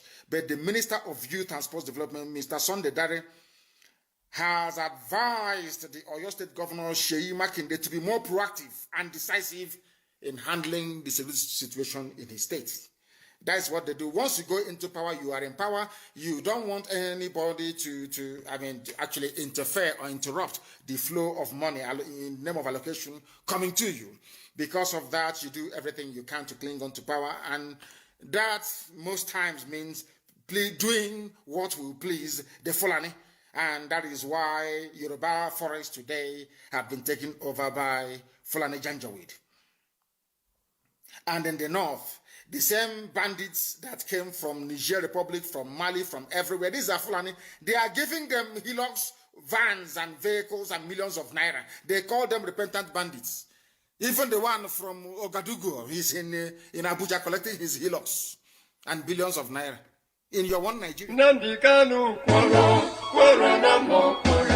Radio Biafra,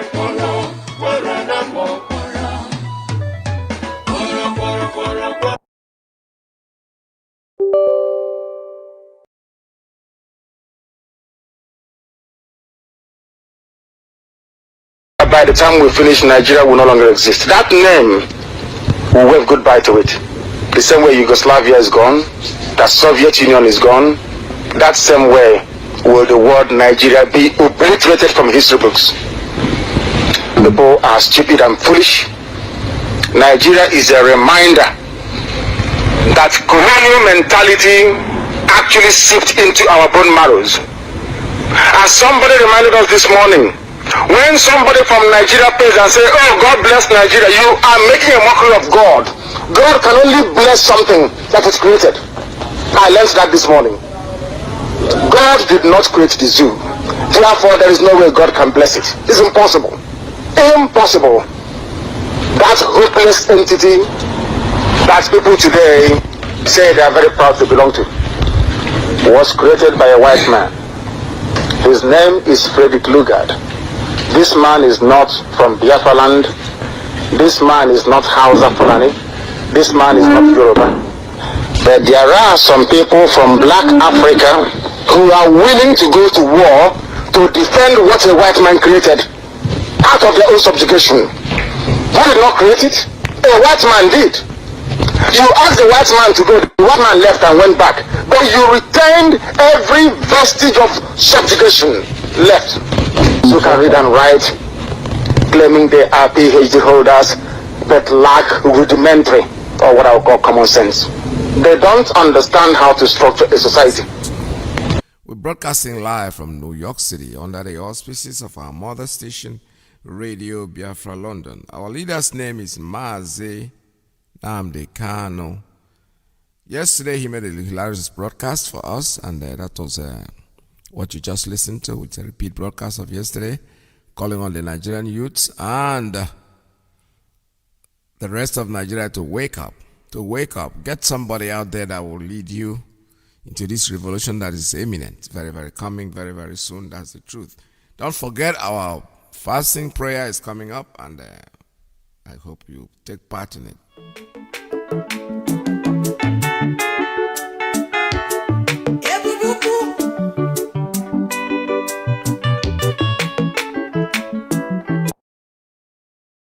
Our forefathers were better political thinkers and philosophers more than the fools that gave us the zoo called Nigeria. They couldn't have come up with a never in their lives. Instead, what they did was to surround themselves with the military and the police. Instead, what they did is to ensure the subjugation of their own people by bringing money abroad and banking it abroad.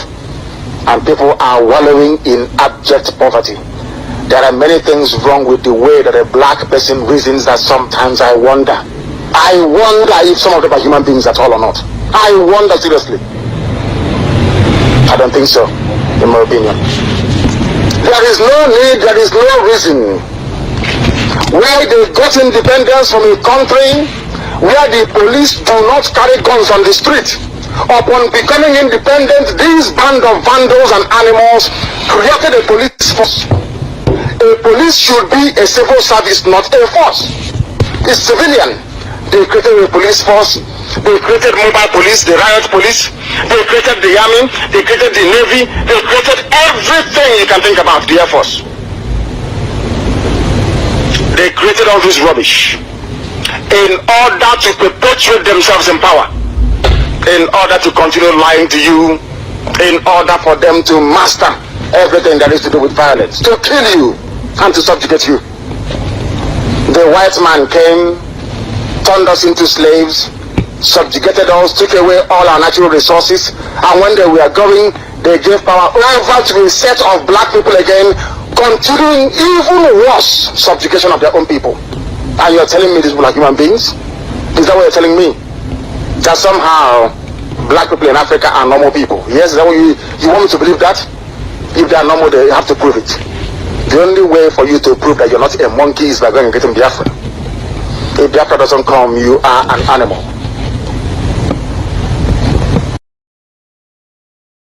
Our brother Joe Maria, who just lost his sister, please call him. Those of you in New York area, Joe Maria is a very good supporter of IPOB. He's a strong member of IPOB, led by Mazi Kano, and he just lost his sister.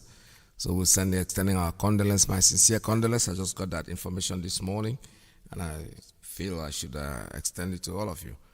This is Radio Biafra USA 2. We all listen to what our leader said. I mean, I keep saying it that each time he comes on air, he makes my day. Especially, it's like, for me, it's like running a run distance and going to the gas station to fill up your tank. And that's exactly what I have done this morning. My tank is all full and I'm ready to ramble. We are going to open up our line and let you make your calls based on our leader's broadcast.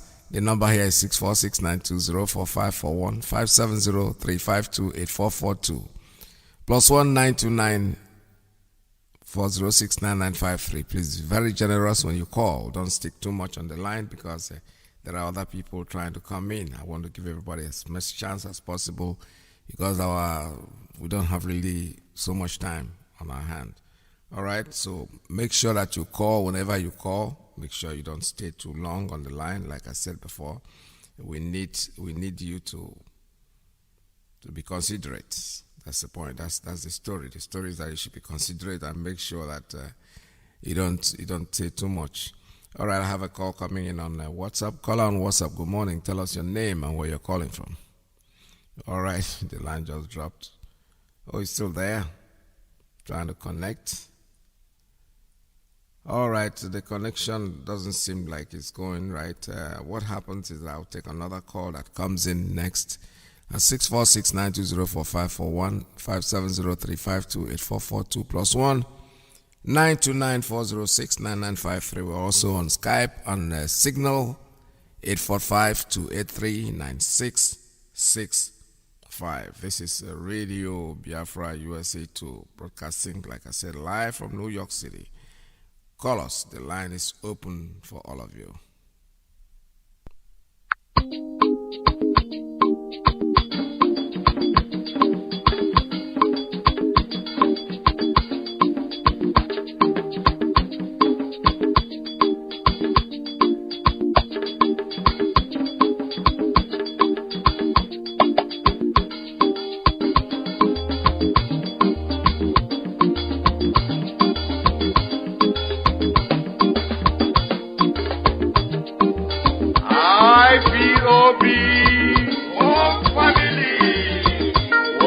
Family, IPOB, Anabo, I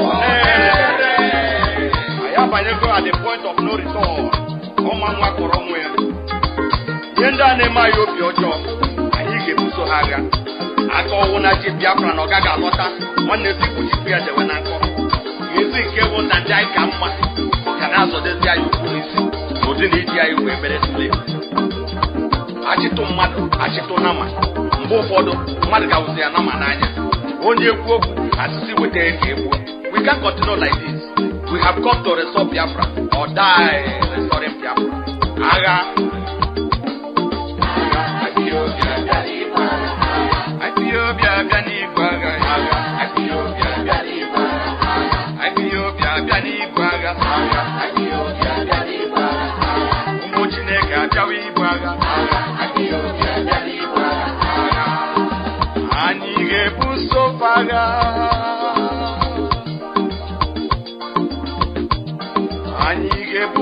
fagha n'elu ụwa. Ihe ndị na-eme anyị obi ọjọọ. Anyị ga-ebuso fagha. Ajọ mmụọ nke bukọtara iwu Naịjirịa anyị na-ebuso agha. Mkpakpa Britain kpara iji megide ụmụ Chineke. Ihe ndị so n'ihe na-eme anyị obi ọjọọ. Anyị ga-ebuso fagha. Anyị ga-ebuso fagha. Agha. Ethiopia bịa n'igwe agha. Ethiopia bịa n'igwe agha. Ethiopia bịa n'igwe agha. Ọmadịka bịa n'igwe agha. Ethiopia bịa n'igwe agha. Ụmụ Chineke abịawa igwe agha. Ethiopia bịa n'igwe agha. Ethiopia bịa n'igwe agha. Ethiopia bịa n'igwe agha.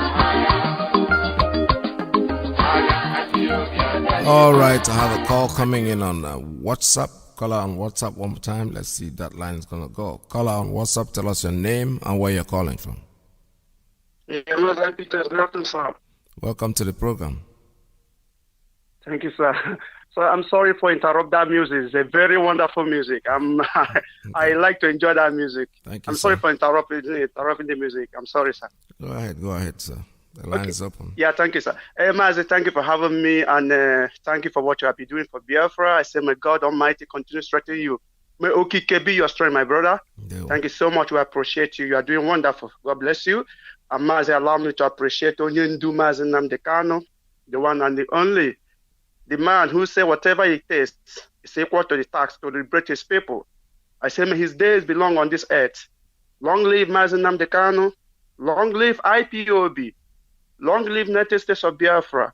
Mazi, my name is Mazi Madabuchiduru. I hear from Okigwe province, Biafra land. Mazi, see, yesterday broker is another something that my leader.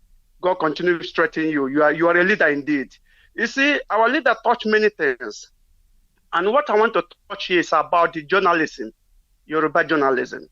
I'm listening to one program one time. They call it Journalist Hangout. Journalist Hangout. That's the name of the program. I think some journalists, they gathered. I think it's Yoruba journalists. I forgot the names of the journalists there. And they are debating something. And somebody called that program and talking about dead Buhari. When this guy mentioned about dead Buhari, and he dropped, the man that inside the podium or inside the meeting, he wanted to comment something about that, but that's thing this guy said. And the man that anchoring the something says something. The guy says, yes, I remember this guy that we call Buhari today is too younger than the old one. He's younger than the old one. And the man that anchoring the program says, no, don't go there. Don't ever go there. Don't go there. I said, oh my goodness. So this people knows the truth and they're covering it up. So this guy knows that this man is not Buhari because he said this guy that we are seeing today is younger than the old one. And the man that according the program says, oh, don't go there. Don't ever go there. Don't go there. I said, what is going on here? Meaning that this guy knows the truth and they don't want to say it. You see, this is what our leader is talking about. Let them say the truth. Let them tell the people what is going on. Now, and before I drop my side, Peter, let me say something again. You see, like Dele Mohamud that interviewed our leader, many people thought that the people attacking Dele Mohamud because he interviewed our leader. No, that's not the case. I will tell you what happened. You see, Dele Mohamud come to defend Buhari, dead Buhari, and put Buhari in a problem. He put the dead Buhari in a precarious problem. And I will tell you what happened. When he interviewed our leader, he says, I want to ask you about your best friend, the president and the commander-in-chief of the Nigerian Armed Forces, Major Muhammad Buhari. You are the one that pending that Buhari is dead and buried. And after our leader finished educating him, Dele Mohammed said, now I have known what I have known before. That really that man is dead. Because what this man want to do, he want to convince our leader that he have interviewed Buhari before in, say, 10 years ago or 5 years ago, I don't know. But the Buhari that is seeing today is not a kid that somebody cannot tell him that he know what he's seeing. And our leader convinced him that this man you are seeing is not Buhari. This man is not Buhari. Buhari is dead and buried in Saudi Arabia. They are attacking this man because he exposed Buhari more. You know, they give this journalist people in the zoo, they give them money, bright envelope, or they threaten them not to talk about this Buhari saga. They don't want them to talk about it. That's why nobody is mentioning. And Dele Mohammed is the first journalist who have mentioned about dead Buhari issue, who have exposed Buhari more. That's why they're attacking him. They're not attacking him because he interviewed Nnamdi Kanu. They're attacking him because he exposed dead Buhari. That's the case here. My brother, thank you for having me and God bless you, sir. God bless you. Thank you so much. All right. Even in Dele Momodu, yeah, that's his real name. Dele Momodu's last hangout, I actually passed a comment when they were talking about Buhari, same Buhari issue. And I said, what I said there was actually, if you have interviewed him in 2015 or something thereabout, you are still the journalist, you are a renowned journalist. Why don't you organize another interview, another chat with your president? Just get somebody out there who can speak for Fude, and that makes your day. But they will not do it. And sometimes, I don't blame them, because when you're dealing with a dog, when you're dealing with your animal, no matter how much the animal loves you, it can bite you. You don't know, they're unpredictable. The Fulanis, these people are unpredictable, they are fooling themselves, so these people are all scared. Forget about being a bold journalist and all that. Let me be honest with you. If you are living within the zoo, the territory of the zoo, and you want to be bold journalists, you might get yourself in trouble. And that's what I think most of them are trying to avoid. This is Radio Biafra. We're still here.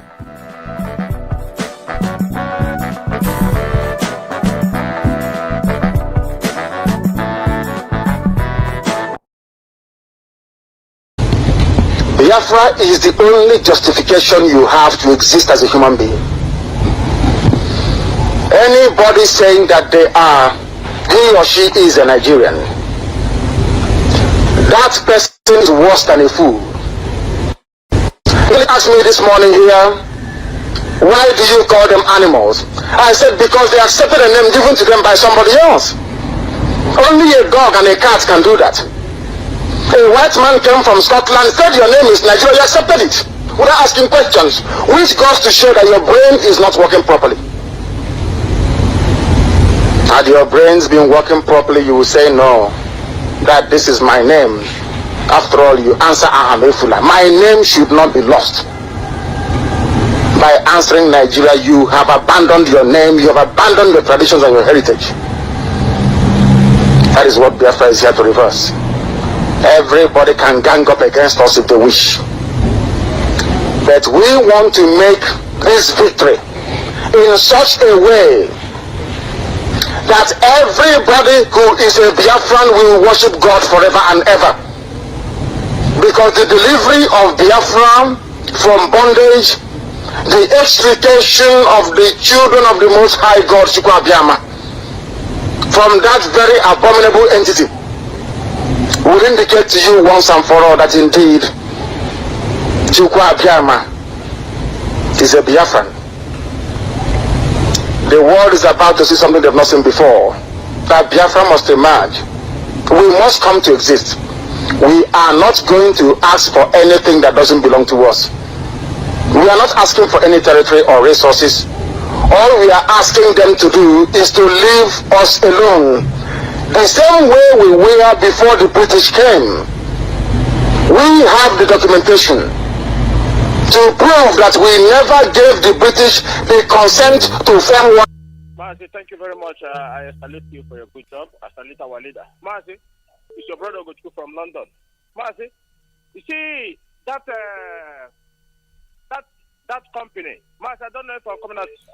You are. Go ahead, sir. You're loud and clear. Mazi, that company that give that soldier man in Olusheta yesterday, that aluminium company, he will pay the price. You rescue those soldiers and send them and hide them into your company. The soldiers that came to kill our people, that were murdering our people. That company owner did not see our people, mothers and children get shot down, get killed in Olo. And those soldiers who think they can come and kill us again and get away, the same way we did. And that company, that aluminium company, rescued that man and they send him into and give him a shelter into his aluminium company. You will pay the price. You must to pay. Listen, we say this year is for saboteurs. You rescue that man, that soldier who came and be killing your brothers and sisters, and then you rescue him and give him a shelter into your aluminium company. God will punish you and your generation. And that your company must surely fall in Biafra land. Get out from that place now, relocate to Gausa now, or that company will be burned down. We promise you, we have come to restore Biafra. We have come to restore Biafra. No matter what is going to take us, let us take us.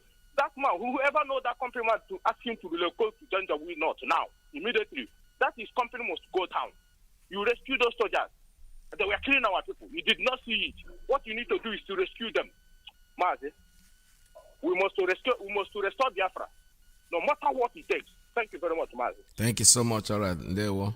All right, this is Radio Biafra USA 2. I think I saw that clip, but I wasn't very sure of what it was about. Yeah, the people that have come to kill our people, at least what they saw in Olo. Actually, if there's anybody there out there who can give me a total report of what is going on in Olo right now, because I think they learned their lesson. They will know that we cannot tolerate. They come in there to kill our people in the city. They always told you, our leader have always made the announcement that ESN is in the bush. So you want to kill ESN, go to the bush. If you come out alive yourself, that's, but going to the city to kill our people is a no-no. You are making a very big mistake, and we're not going to let it go. Let's take this one. Caller on straight line. Good morning. Tell us your name and where you're calling from. Good morning, Naiku. My name is Chijok. I'm calling from Maryland. Welcome to the program.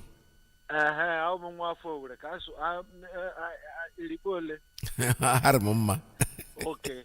There is a song I want to sing for Biafrans now. It's an old song. Yes. But anybody who will think deeper will know the meaning of that song.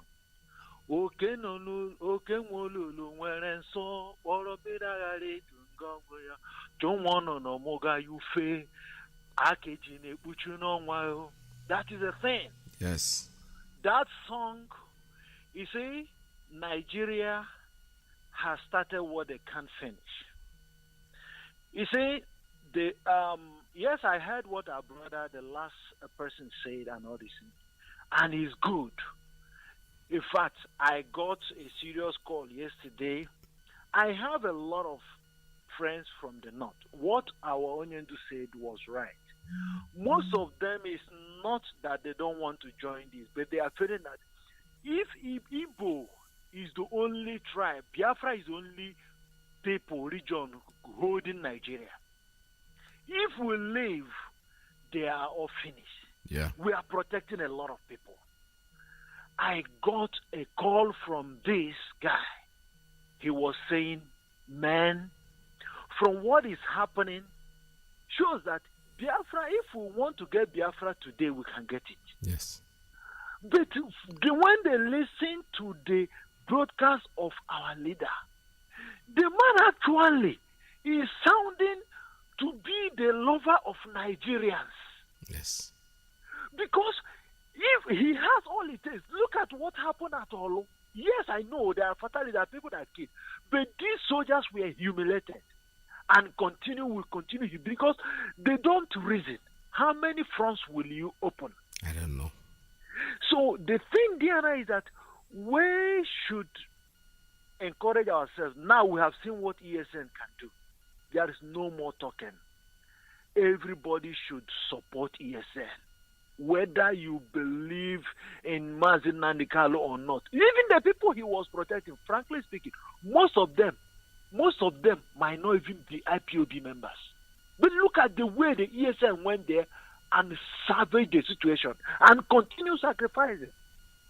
Now is the time, let us support ESN. Seriously. Because once we boost their morale, we know that all is gone. Then another thing I want to say is, why I sang that song is, if these traitors are still comfortable in Biafra land, that's what we'll continue saying.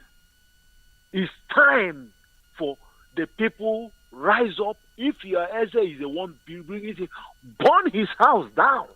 If your chief, even if your brother is the one accommodating, burn his house down. Once one or two persons say that these people have started, what they are doing now is a different thing, you see that, frankly speaking, it's either all of them will run like the ones in the north now. They have all run to Abuja. All of them will run. Then, let them come. Let them come overseas. And they know that they don't have any comfortable way to stay. Thank you very much. That's what I want to say. Thank you so much, Ndewo. Thank you so much. This is Radio Biafra USA 2. We're still taking calls. And somebody just told me that my system is quite low. I don't know how good it is now, but I think I made some adjustment. So let me know if it's sounding better. 646-920-4541-570-352-8442. +1 929-406-9953. Principal officers, your line is 929-406-9953. Please endeavor to use your line. Don't try to occupy the other lines, because since you have a dedicated line for you, if you use it, that's better. You open up the other side. And some of these lines, there are people that just stay there. They occupy the line. They won't get answered. And I don't know if they set up their phone automatic redial, because they never get away from there. And as soon as they are there, other people like the one that keeps saying scam, it says spam or scam. Is it scam likely or spam likely? Yes, that's what I got here. I don't get the number. So when it says spam likely, it's like it's computer that's trying to make a connection for somebody or something. All right, this is Radio Biafra. The line is still open for you. Still make your calls at 646-920-4541, 5703-528-442 plus 1-929-406-9953. When we ask you to support our ESN, you can now see why we're saying what we are saying. Yesterday was they showed you what they can do, what they are capable of doing. We're not just playing here. Caller, good morning. Caller on private line. Tell us your name and where you're calling from. Yeah, caller on Signal. Mazi, good afternoon from here. There, well, welcome to the program. Thank you, Biafrans and lovers of freedom. My name is Pastor Jack. I just call out to add my voice. Okay, Mazi, the situation in Olo is the Janjaweed in an army uniform. They always come. After the first encounter, their way of doing things. They will recruit and come back. Even though you fight with a soldier now, they will go and carry the whole of the army in the barracks and come back and start burning everywhere. So apart from that first day, they recruited to come back. They did not actually succeed. Although that day they burned about 5 houses and they were resisted. They flew. They recruited again, remobilized themselves and come. These things they used to do, like it happened in Biafra, happened in different places. When they have little issue or when they fight with civilian, they will set everywhere ablaze and they will kill people. So this time around, they have come again the third time, I think so. Maybe they want to burn all the houses in that area. But our security, ESN is normally in the bush. But this thing is getting too much. They are shooting sporadically. In fact, they shot, I think, about 3 people. They shot about 3 civilians or so yesterday. So the thing is getting too much. So our ESN had to come. Instead of them to stay there and fight, they run away and go somewhere and block road and shooting. I'm shooting and their stray bullets, we are just spraying and hitting people that knew nothing. And some of them that actually escaped from the hand of the ESN ran to enter that. In fact, that same company, Alex Chance company, in that all, they locked up. They were there. They seen what these soldiers were doing to our people, ravaging our communities. Until ESN came. After open battle, they had to retreat. So when they see that the fire is much, so this company now had to have a also to know see Abuja or just whether they mobilize him because of this thing. So I forgot on where Nanya. So on a Tuesday is here. And these same people that see that these soldiers are killing our people, they had to open gate for this man to run inside there and hide. I think about 2 soldiers were there, and some other people that threw away their uniform. I don't know where they are hit. Because it's not, when we have been telling them this, we have been telling them, they thought it was a joke because they were the only one carrying AK-47. We can manufacture. It's not a joke. God has given a Biafran the idea and ability to think and come up with anything humanity can produce. It's not a joke. We have been keeping quiet and doing our things, but these people do not want to let us rest. The Boko Haram are over there killing people. Our people are being raped. The herdsmen, okay, now, yesterday, do you know that they have burned this guy's house, John Iboho in Ibadan? They burned his house. Yes. And do you know what happened? They just immediately, because all of them everywhere in Fulani, both NEPA, immediately the NEPA sees their light in the night. That was when the attack started, fire started from everywhere. Coordinated attack. Do you know why they did it that way? Because both the Biafran and the Dudua people have reason that if that man is arrested, that Igbo commissioner woman they want to use to cause division between between Igbo people and Yoruba, that will join hand and make life unbearable both for her and her supporters and the Fulani people. So they see that one will not work. They had to now mobilize the Janjaweed to go and set the man's house on fire. So this one now should teach Oduduwa something and also our people something, that we need to unite together to fight these people. These people are the common enemy we have. We need to come together. They are everywhere. When they chase you in the bush, either they kill you through their bandits, or they kill you through the ones that wear uniform. All of them all together, they are the same terrorists operating the different operation, but the same terrorists. Either they kill you this side or kill you this side. Now that we are resisting them this side, they will come from another way. In fact, after this battle, nobody will tell army to learn their lesson. Yes. Because any day I have I got lost of matter. And when I confront ESN, only army, only police, I got that well. You go see abugi, and I feel every day I got lost. Matter hey, is unfortunate, innocent civilian can resort to Susie. And this administrator have declared down to coffee. In all those places he mentioned. So, why they normally declare coffee, what they do when they declare coffee, it is only Amina that will have an upper hand to operate. But thank God, ESN, the road will now be clear. Innocent people will not be inside. Let the road now and the bush be open between the army and the ESN now. Let's see. Because also, before, the road now is open.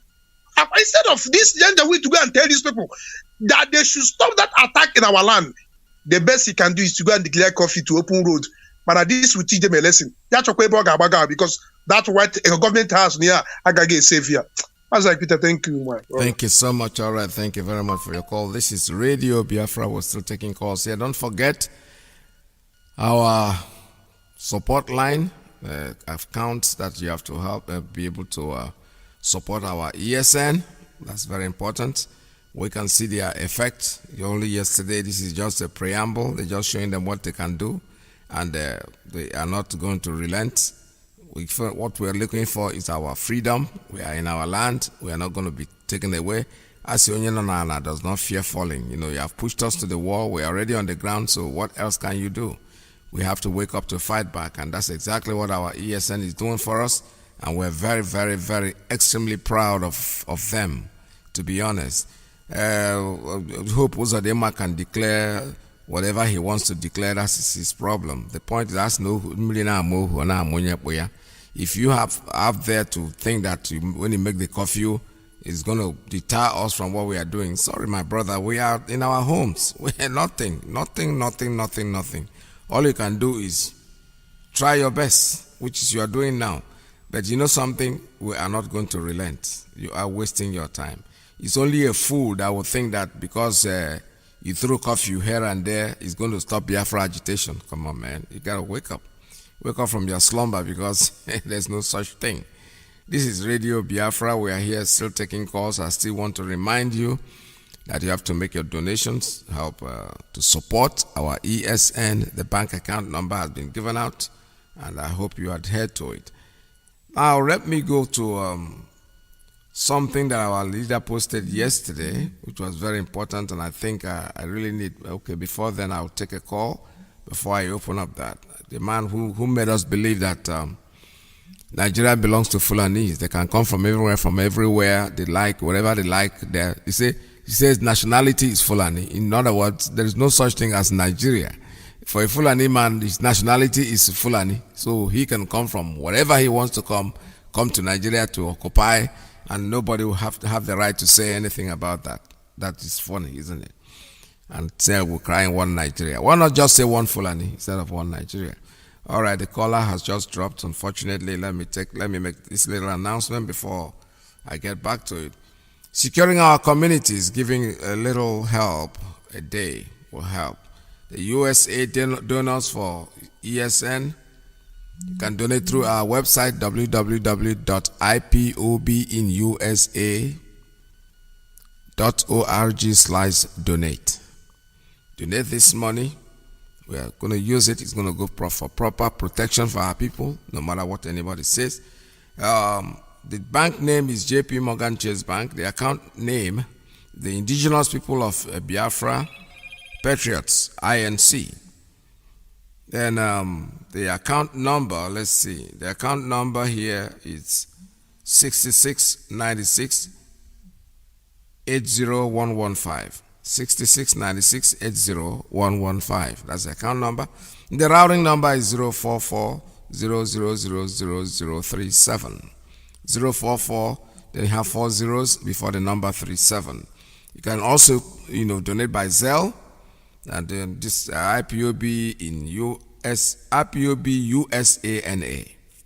IPOBUSANA@yahoo.com. You can use that to make your donation directly to the bank.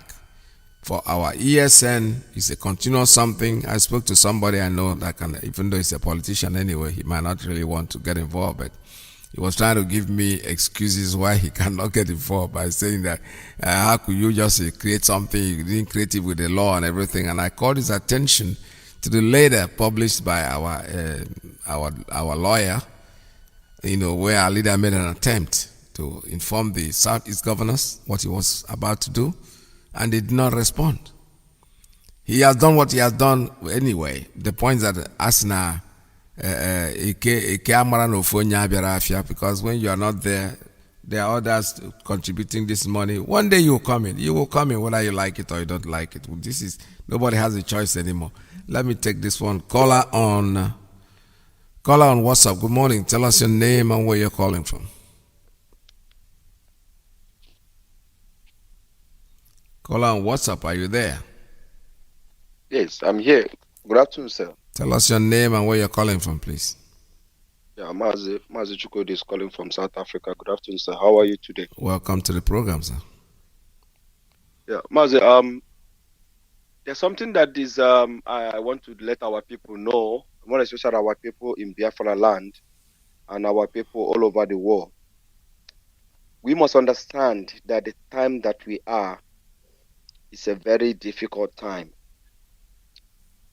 Our people have not listened and they are not willing to listen. But I am happy that IPOB have risen up. For those ones who doesn't want to listen to the time that we are, to want to listen what is about to happen or what is happening, we are in a very critical time. They should put their ears on the wall. They will hear the sound of the war. The people that I want to talk to is our brothers and sisters who has their people in army, police, navy, and what have you, security officers in the zoo, Nigeria. We've called them to resign. They are still there. Like one of the guy that I saw on the video in what is happening in Atolo, so-called Biafran. Many people have resigned. Some of them said no, they want to join the Nigerian army to kill their people or to kill Nigerians. It's going to happen in every tribe in Nigeria. There's still going to be Duduwa people there who doesn't want to listen, who want to take order from the Fulani. I'm having a problem if a Biafran army is killed, a Biafran person is killed in the army of Nigeria, and some people will start complaining. Like I see on social media, people are complaining because our leader have asked in his Facebook message that company, aluminum company, should be held accountable for letting that soldier to run into that place, recruiting around the civilians to run into the place when they were being chased by the same army. Now that guy have to be a Biafran. Then if he is killed, and some people will say, no, he's a Biafran, this. Can you ask your people to leave the army? That's why when I started, I say, put your ears on the wall. You will hear the dum gangam that is on the wall, and ask your people to quit. And they must go and read, like our leader have said, what happened in America, in Britain, when revolution comes. So many people that are so-called your brothers and families are going to die because they have not listened. If you have your people who is sabotaging our struggle, whether in IPOB or whether in the army or police, like we are asking a sister Ngozi to resign from Oyo, and none of them is listening, we are not going to spare them. The blood of innocent people that Nigeria have killed over the years have affected so many people. And all of us are speaking out, contributing, doing so many things in order to save the little one that is left. We are not going to allow the Fulani to overrun us because of your selfish interest. We've asked you to come over to us. We will pay your salary. Come and fight for your people. Come and fight for your ancestral land. But some of you have refused. Warn your families. So-called our women that are in the church, so-called women that are always like to cry. Sometimes, some of them like to show. Because when I saw one woman crying, saying he's a Biafran soldier, he's a Biafran man. Tell your people now, before we start making this noise, that they should leave army and police. Because to be honest with you, the brokers of our leader have shown you that this is what is going to happen. And I have not seen anything that they have said that didn't come to pass. He said this time will come. This time will come. It is here. And it is here now. If they don't leave that place today or tomorrow, whatever happened to them. I said this 3 days ago. But now, a Biafra man was chased wearing uniform of Nigerian army. I'm sure he's going to die tonight. Don't complain. Mazi, thank you so much. Thank you so much. All right. Thank you very much. You know, the point is that now, and if you don't want to listen, whatever happens to you, take it. Don't blame anybody, but blame yourself. All right, I'm having here a payment that I announced before was for those of us outside this New York City. I mean, outside New York State that wanted to donate. You can use our website and www.ipobinUSA.org/donate. But for those of us members of IPOB and those within the state of New York, there's another account name here. It's Indigenous People of Biafra. I'm sorry, there's an interruption here. Let me see. Let me go back to it. It says account name is Indigenous People of Biafra, New York Patriots, INC. The account number is 672-981-617. 672-981-617. That's the account number where you can make your payment if you're living in New York State. And routing number is 021-000-021. 021-000-021. There's also a Zelle information to pay to Zelle is IPOBNYPatriots@yahoo.com. So make sure that if you want to make donations and you are living here in New York State, you can use that account. Or you want to buy memorabilia or articles being sold by IPOB here. The big flag is $25. The cap is $25. The pin-up is $20 each. That's what you pay. And then, make this payment into this account that I just announced. And in your receipts that you're going to post on the forum, say exactly what you say, what you made the payment for. If it's for flag, for cap, for t-shirt, you got to put down the size that you want so you can get them. This is Radio Biafra USA 2. Account number, again I repeat, is Indigenous People of Biafra, NY Patriots, INC. New York Patriots, INC. The account number is 672-981-617. Routing 021-000-021. The line is still open for you at 646-920-4541, 5703-528-442, +1 929-406-9953. That's the line for the principal officers and the ladies. Please use your principal officers. I advise you to please use your line. Don't get the other lines clogged up. Anytime you want to make your call, because if I see a call coming in on principal officers, I always give priority to it because maybe you have some announcement that you want to make. This is Radio Biafra. We're also, I'm on Skype and I'm also on Signal. Whatever one you want to use. Signal is 845-283-9665. Same with Skype, 845-283-9665. All right, like I was saying before, this man who made us understand that the Fulani, the nationality of some people is just Fulani. When they say Fulani, you can come in here. You don't need to, it doesn't matter what part of a country you come from Senegal, anywhere from Senegambia, you can come in here and settle.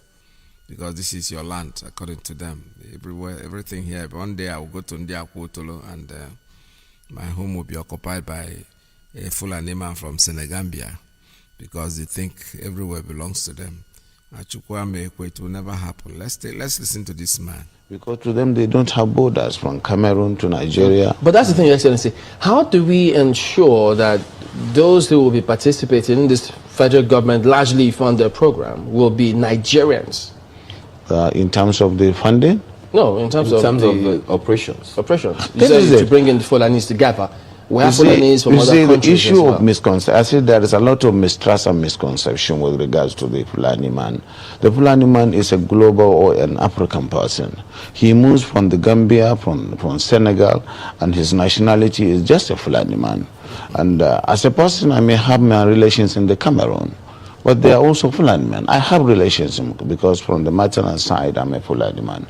And that is why we want to educate people. A Fulani man sees himself as a Bayelsan, as somebody coming from the Niger Delta, because he speaks the Niger Delta language, which you and I don't.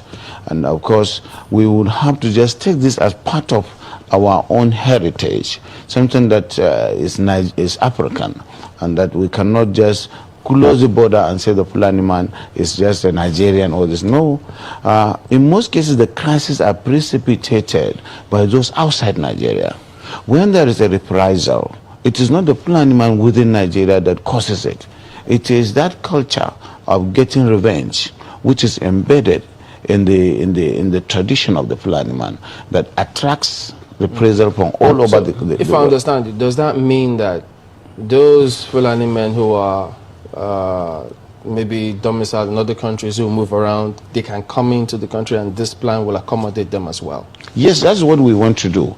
But it has to be done through sensitization. Can we hear that? Hey, Kai. That's how I talk about one Nigeria, right? Listen to what this man is. Do you people really understand the implication of what this man is saying? And this is exactly what our leader have said all these years. Boy, are miscreants. It's a fool. He doesn't know what he's talking about. Just listen to this. This is a governor of a state that is in power right now. You know, the truth comes out, keeps coming and keeps coming. Pastor Bosu, close to what he said. Yeah, he made it very clear. The land belongs to them. After all, the oil in Biafra belongs to Jigawa. That's the story. Oh my goodness, I need to repeat this. I need to start from all over. Believe me, listen to Get with them more, because to them they don't have borders from Cameroon to Nigeria. But that's the thing, Your Excellency. How do we ensure that those who will be participating in this federal government largely funded program will be Nigerians? In terms of the funding? No, in terms of the operations. Operations. You said to bring in the Fulanis together. We have Fulanis from other countries. The issue of misconception, I said there is a lot of mistrust and misconception with regards to the Fulani man. The Fulani man is a global or an African person. He moves from the Gambia, from Senegal, and his nationality is just a Fulani man.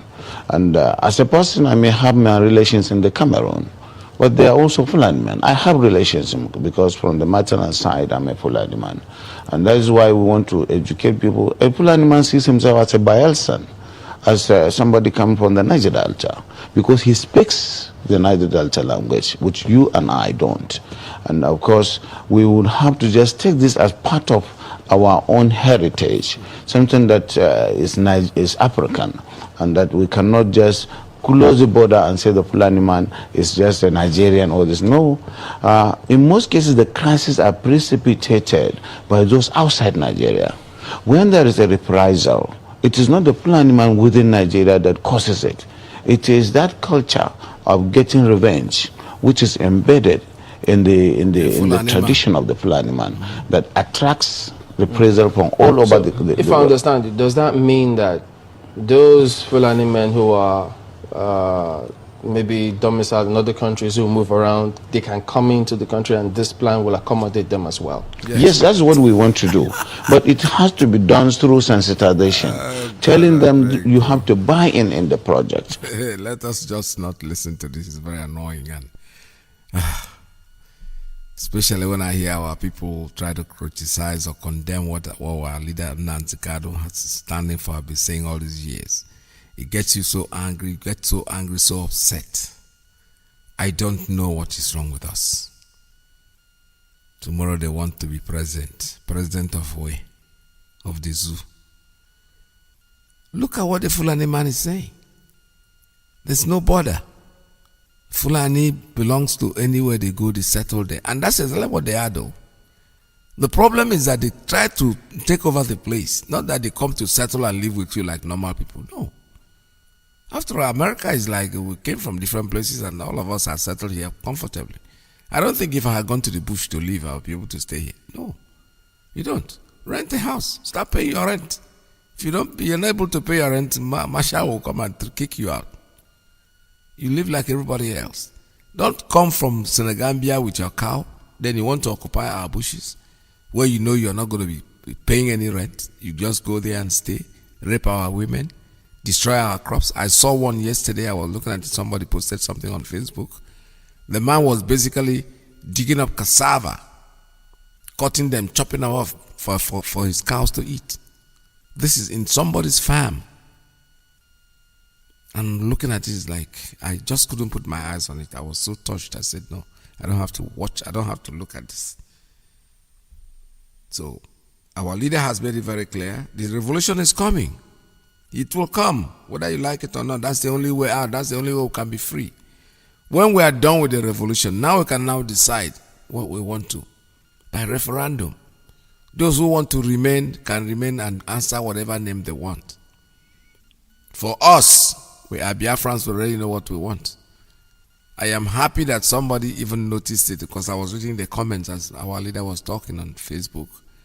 A lot of people are now beginning to say, oh, thank God, God bless this man. That this man is not even coming here just for Biafra. He's coming here for all of us to help us. Unless someone who has not listened to it. There are people, especially among our own people, who are so biased and so biased. The people from other tribes, most of them, believe me sincerely, never really sat down to listen to Nnamdi Kanu in the past. But when they started listening, they're becoming very reasonable. They're thinking properly like normal people. It's only our people, those people in politics who think that how can we sit down here and these fulefus, this never do well, these people that have no job, these jobless people will come and take over this country. Of course, my brother, you are done. Forget about it. I saw one on video.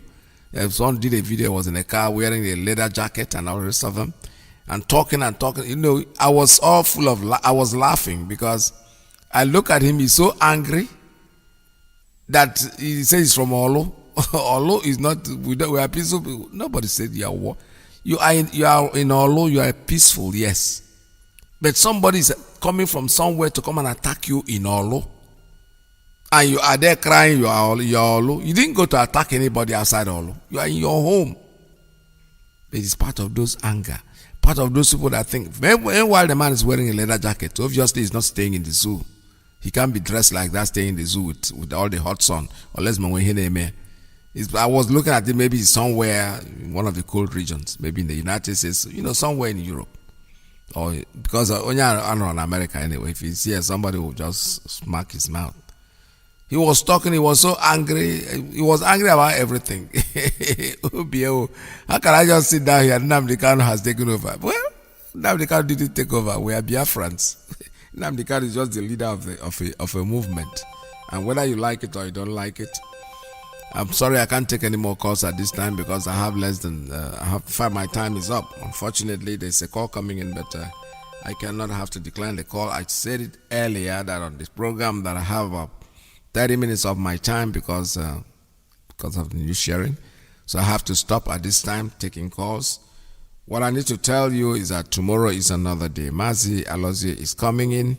So stay tuned, don't go away. Keep being a Biafran, being very resolute, being very consistent. Don't let anybody push you around. There are no two ways about it. They have no choice at this time. ESN, they are our volunteers that have come out to save us. They voluntarily want to save our lives, make life not miserable for us anymore. We can go to bed, sleep with our eyes closed. not sleeping with one eye, but being very, very relaxed, no matter what anybody says. Amongst us, who can still have ifulefus, who are there, who think that they know. But, when I look at them this time, I just laugh. Because that guy in jacket, believe me, I was looking at that, I was all laughing and laughing and laughing. I just couldn't, because I see the anger in him. He was so angry. He is so, the anger is not because there's anything happening. All the anger is, how can we just sit down here? This young never do well. So with me and my good jacket and inside this car, I don't even have a say. Well, my brother, that's the way it is. When it's about to happen, it will happen, regardless of what you say. With this, I'd say bring this program to an end. Don't forget that Biafra is our religion, and Radio Biafra is where we worship here. From here,